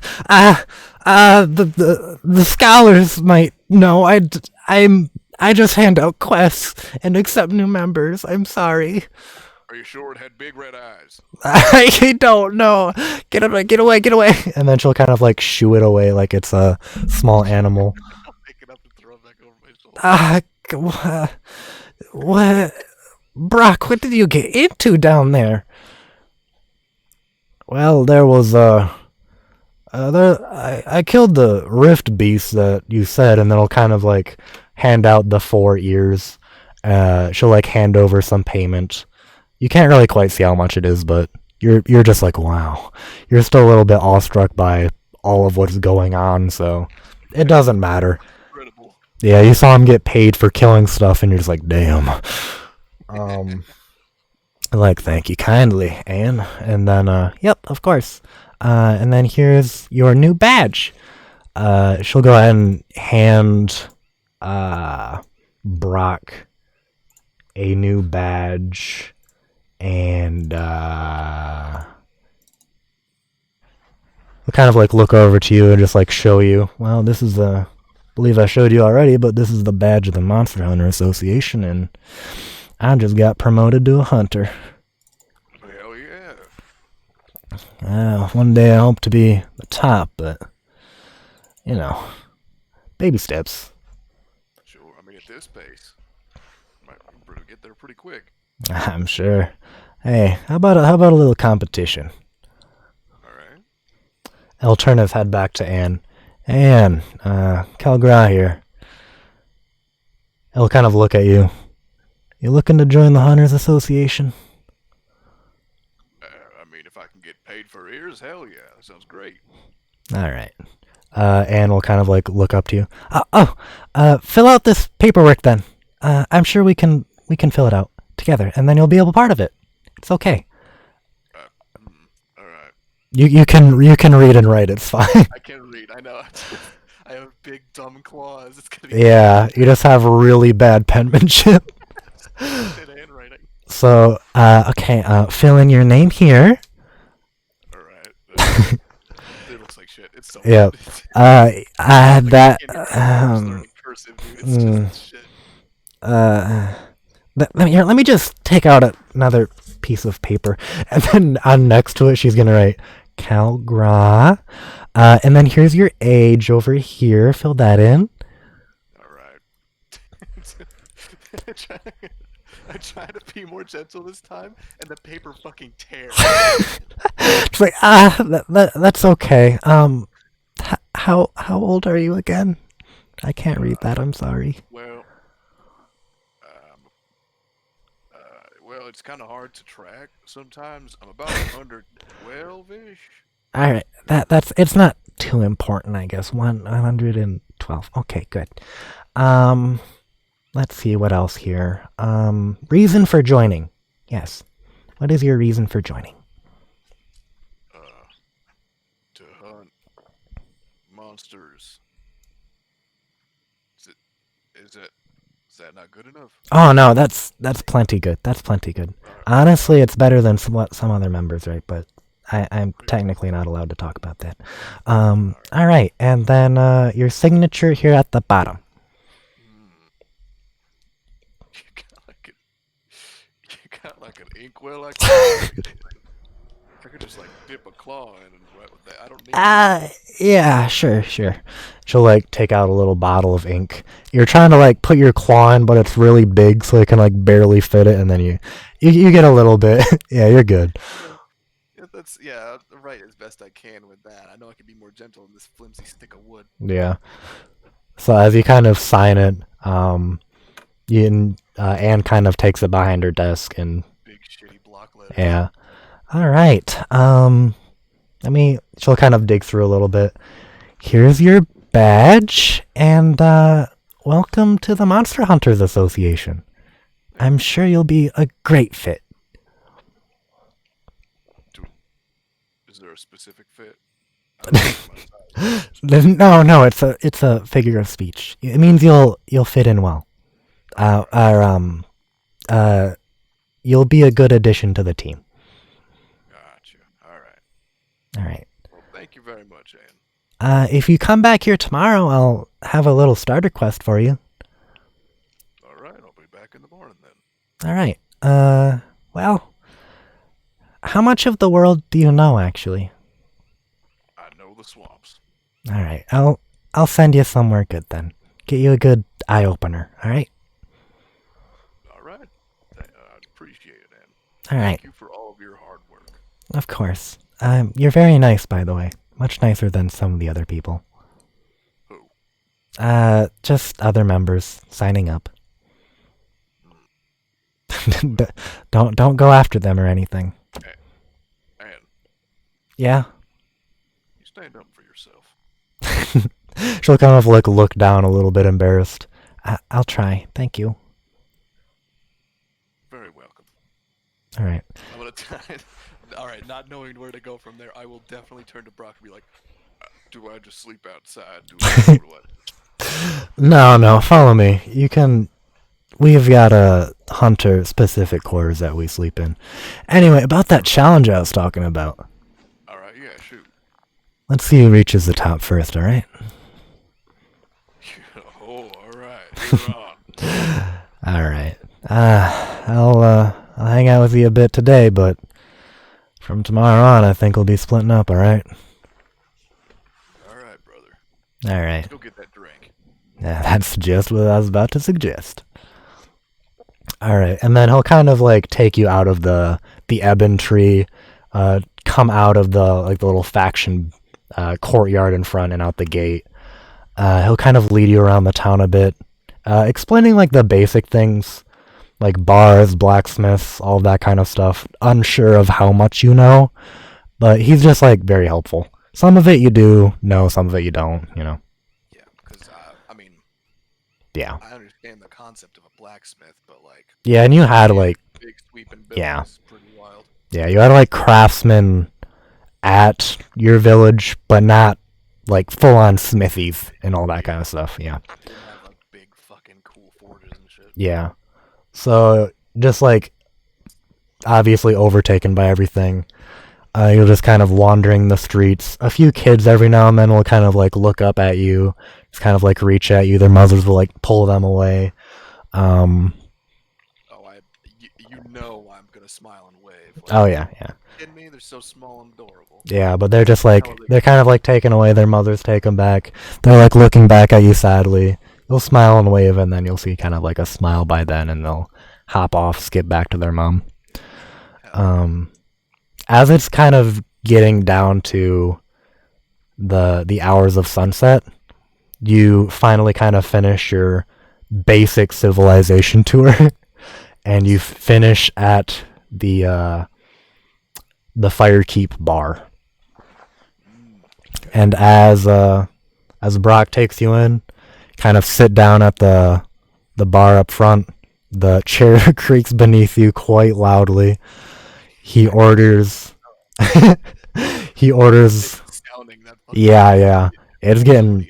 700. It's creaking, dog. It's creaking. He orders the most expensive beer for you and just something modest for himself. So as you're kind of sitting there, big old beer pitcher in hand, the barkeep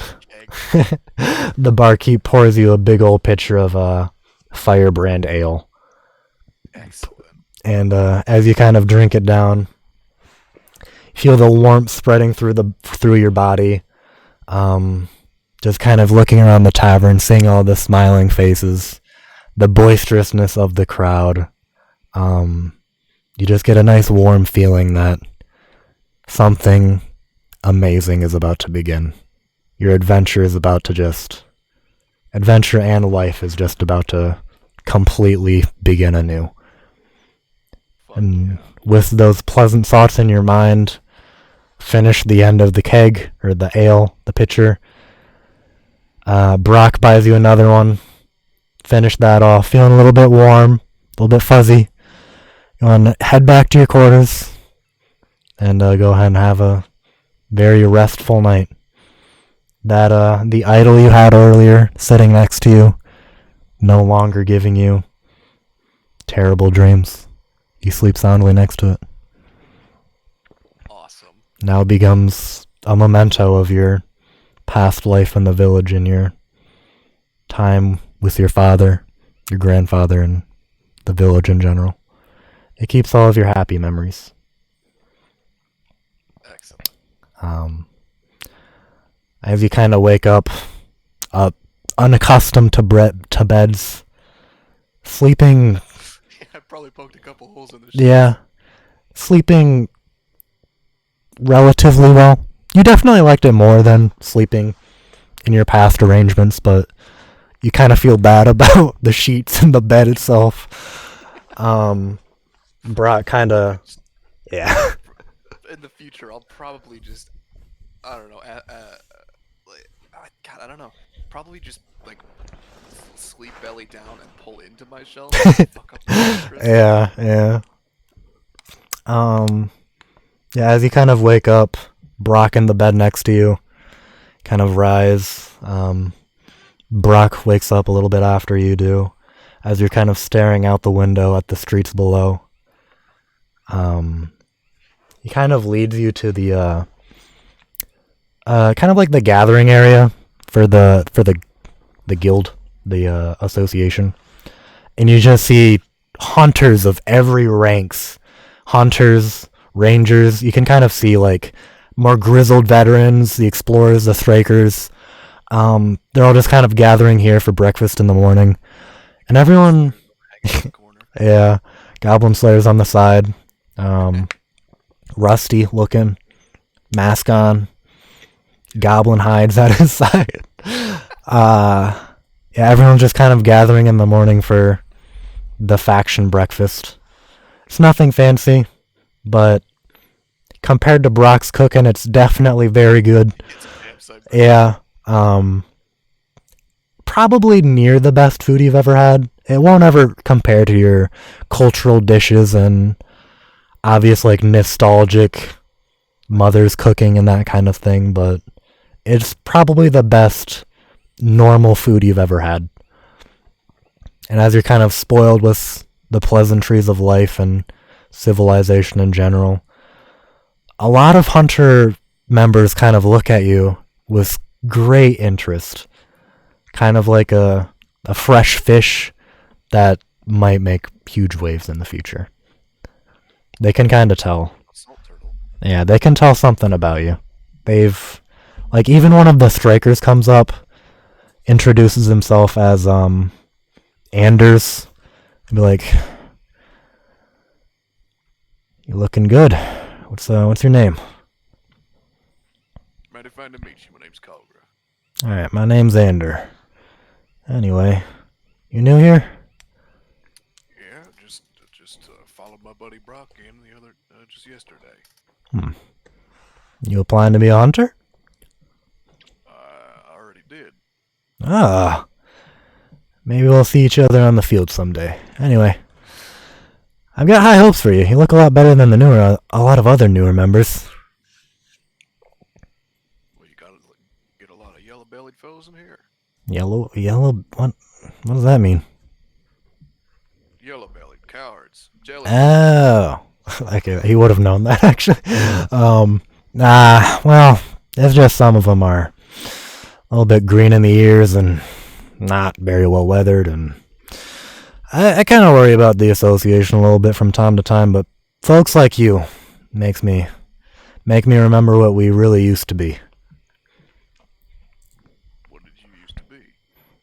An association full of the most elite, exclusive monster hunters of the entire realm. Nowadays, we're a little bit more lenient with our recruitment, but, you know, people like you give me hope, is all I'm trying to say. Well, I won't claim to be the best of the best, but I appreciate the compliment, I suppose. Your humbleness will, as soon as you say that, like a big smile will go across his face, and, well, I'm sure your great future looks ahead of you, and hopefully I see you around. Yeah. All right, God's will. good to see you.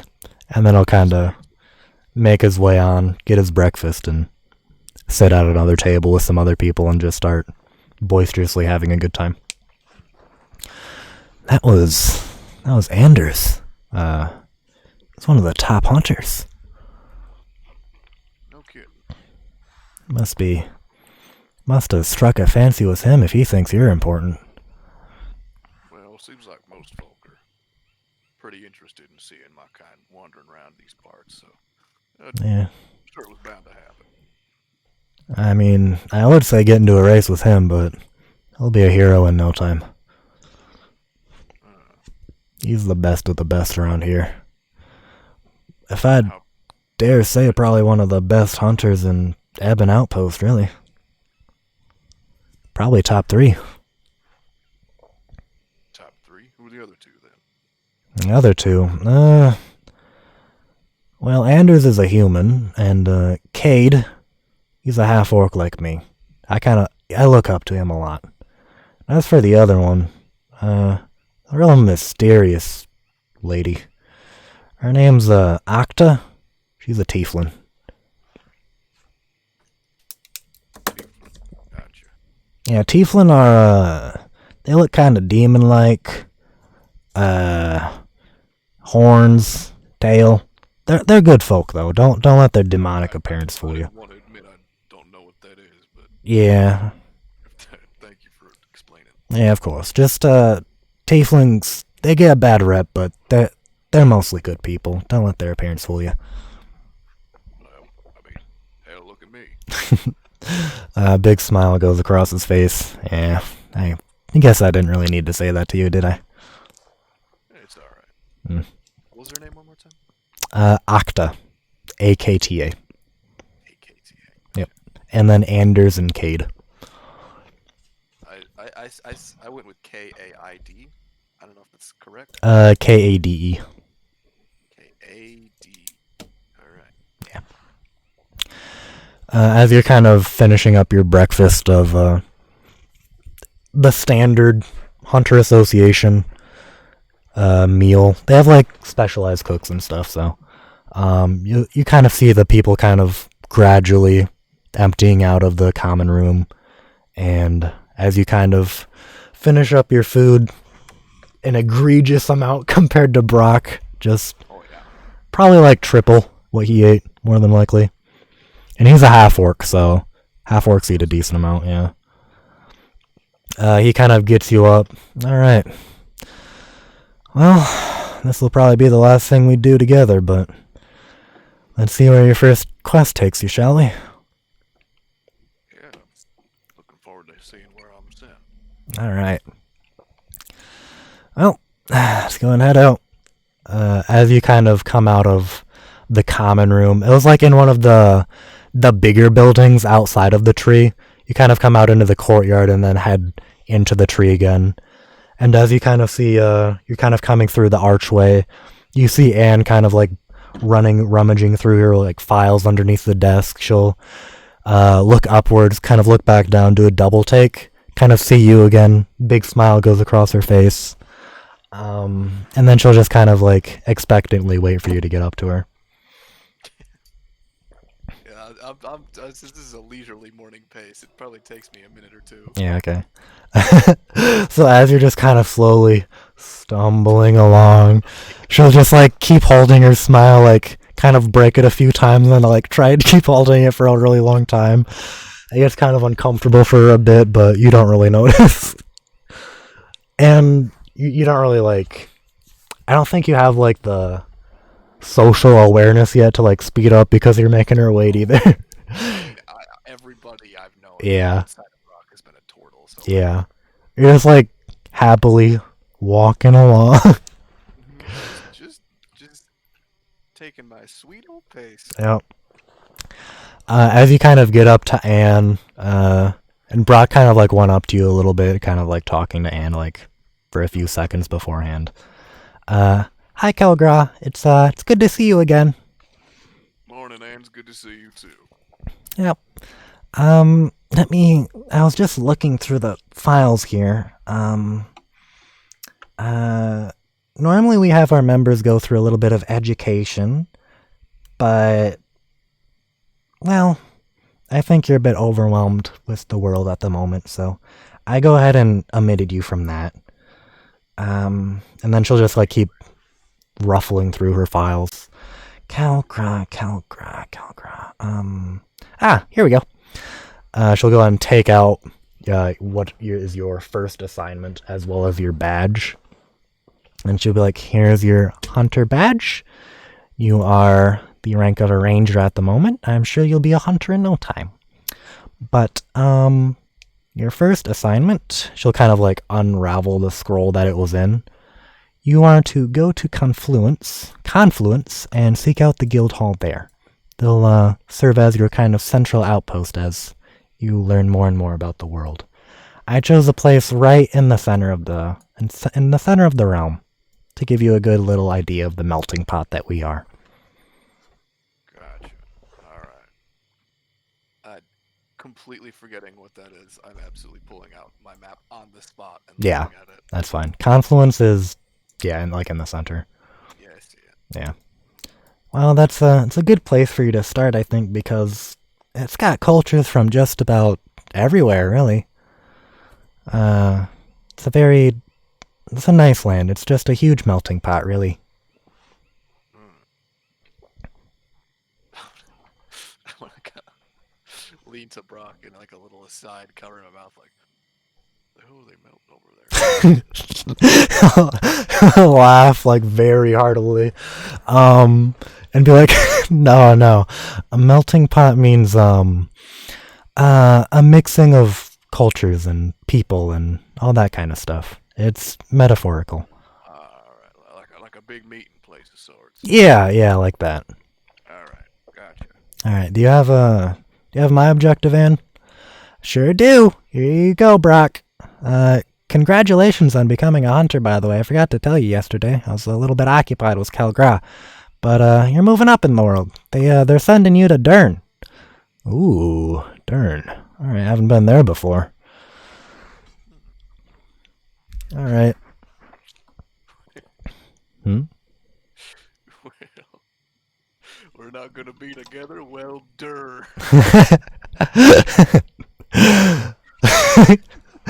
He'll kind of like laugh, like, yeah.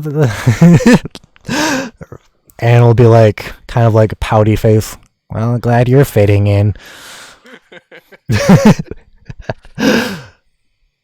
Damn, I had as you kind of like put the scroll in your pocket, you kind of reach in, you kind of remember that you had something in there. And I didn't show you this because I was expecting you to go back, which is good I didn't, but you have a very roughly painted thing of your hometown that your mom painted a long time ago. So you'll also be able to remember that by too. Yep. Then as you kind of head toward the archway, say your goodbyes to Anne. Walking. Okay. Hang on. Yep. One more thing. Uh-huh. What does the badge look like? The badge. I'm not expecting you to like pull up a thing. I just like my biggest concern. Is it like a pin? No. So if you look at the faction logo, it's just like the red and black part. Right. Okay. And then it'll be, huh? How does it like affix though? Is it just like a little? No, it's like it's not like an affixtion. You just like take it out. It's like a steel badge, basically. Oh, so like an FBI kind of badge. Like Yeah. Alright, just a thing to like. Yeah. And then the colors change depending on your rank. Oh, sick. Yeah.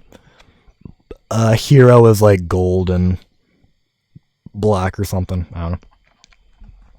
But yeah, the colors change as you improve in rank. Damn.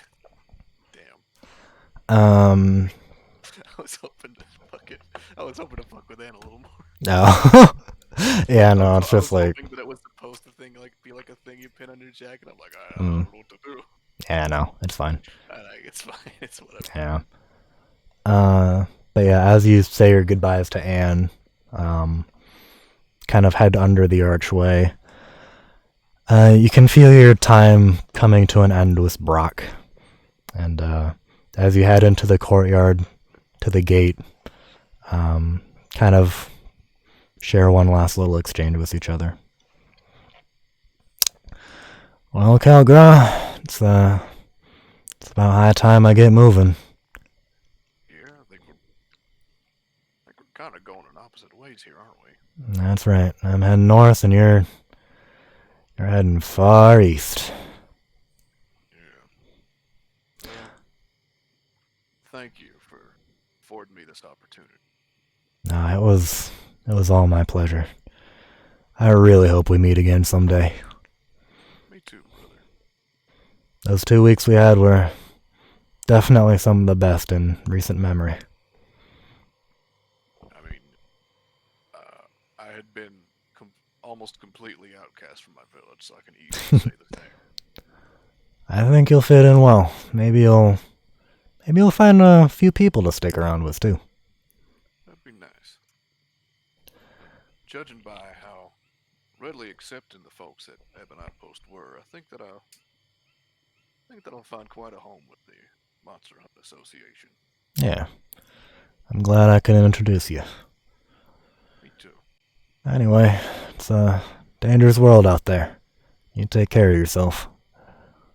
You as well. Alright. I want to take his arm, like at the wrist, like they do in fucking what was it, Predator? You know the one where they just like fucking BAM and it looks all manly and shit. Oh, yeah. So he'll kind of like extend his arm and he'll just like just combine it with his, basically. And then with that, turn your back to each other's and just walk away. Yeah. 2 men heading out on their destinies. Ships passing in the night. Hell yeah. And then about 10 minutes go by. Look behind your shoulder. He's not there. You don't know where you're going. I really don't have a fucking clue. Alright, so as you're kind of like very confused on what to do, you go back to the guild, figure things out from Anne, have another discussion with her. Eventually you figure things out and you head out on a caravan heading to Confluence. You better have a sturdy fucking wagon. And that's where we'll end it. Yeah, alright. Alright. Level 3. Ready to go. I'm gonna have to discuss something with you because I might be a little busted. Yeah, that's fine. I mean, is it? Listen. Yeah. All right. Silent Berserker, right? Yep. Dope class. Uh-huh. So you know how my rage damage was a flat 2 hit points. Yeah. Oh, yeah. okay. Up to a D6 with this subclass. Well, that. Hold on. Let me look at default rage bonus. Default rage bonus at level 3 is still 2, I think. Well, I meant like scaling. Oh, scaling? I Yeah. think that it maxes at like 4. So. Oh, does it? Yeah, so I think we're gonna have to scale that down a little bit. Otherwise it's gonna be Well, to shit. Hold on. Because it maxes at 4 at level 16. Oh, does it? Yeah. Oh shit. Yeah. So this. Uh. This is to be believed. Granted, I think that this subclass gives me a lot less. Yeah, no, that's what I was thinking about. I don't look at what the other subclasses give. I'm looking at like the base pads and Yeah. shit, and they give like. Because that's my They yeah. give like 4. They give like 5 things, and I think this one gives me like. Oh no, this one still gives me 5. I mean, yeah, it gives you the same amount of stuff, I man. think that most of the shit outside of the extra melee damage isn't quite as crazy as some of the others. Like, I think the most crazy thing outside of that is...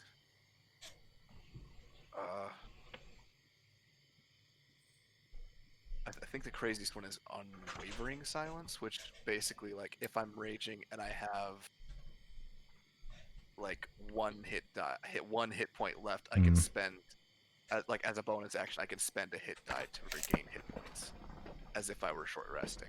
I think that's like the only other one that's like super crazy. No, I'm looking through it now. So far, it actually seems fine. Yeah, it like I'm just worried about like early game, because that damage increase doesn't go up until 10th damage to until 10th level, Yeah. whereas like throughout that, I think by that point I would be well into doing 3 hit flat damage. Mm. Because like if it's a d6, I can still roll like a 1. You know what I mean? Yeah. So there's still like the random element to it. I'm just reading through the other barbarian. It seems fine so far. It seems relatively balanced. I'm just more worried about like early game, and I can still only use as many rages as the normal like barbarian table allows. You know what I mean? And it's only for 10 rounds. So for those 10 rounds, I'm gonna be a monster, but I can only do it like fucking 3 times between like Mm. long rest. You know what I mean?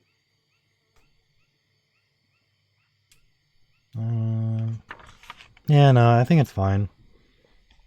Yeah, I'm just concerned about that. So Yeah. especially at level 3, because we saw how much horseshit damage I could do earlier. I mean, that was a crit though, so you should be doing horseshit damage. That's true. But if I were to crit like that again, man, I could do potentially almost 30 damage in one attack. It happens. Paladins can do probably the same amount, honestly. That's fair. Yeah. Yeah, they can do like great swords and shit. Well, I'm talking about Like what's it called? smite. Yeah, Divine Smite. Since he can choose when to do it, you can just only do it on a crit. So, and just double it. You know, That's fair. I think it's fine. Because I was just like a quick overview. Berserker, you can attack with a bonus action. So, Gee, really? yeah. So I think it's fine. Getting into some fighter shit with Berserk. Wow. Yeah. So that's what I'm comparing it to, more or less. Yeah. Wow. Frenzy. Yeah. Yeah, it's fine. That's you know what that's true. I didn't think about that, because if I can just do an increase in damage rather than attack like Yep. twice and potentially do like 3 times that, Yeah. that's fair. I didn't think about it like All that. right. And the rest is pretty fair too. Yeah. All right. Let's go ahead and call that a wrap. Yeah.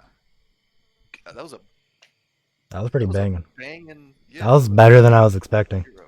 Yeah, that was fun. All right.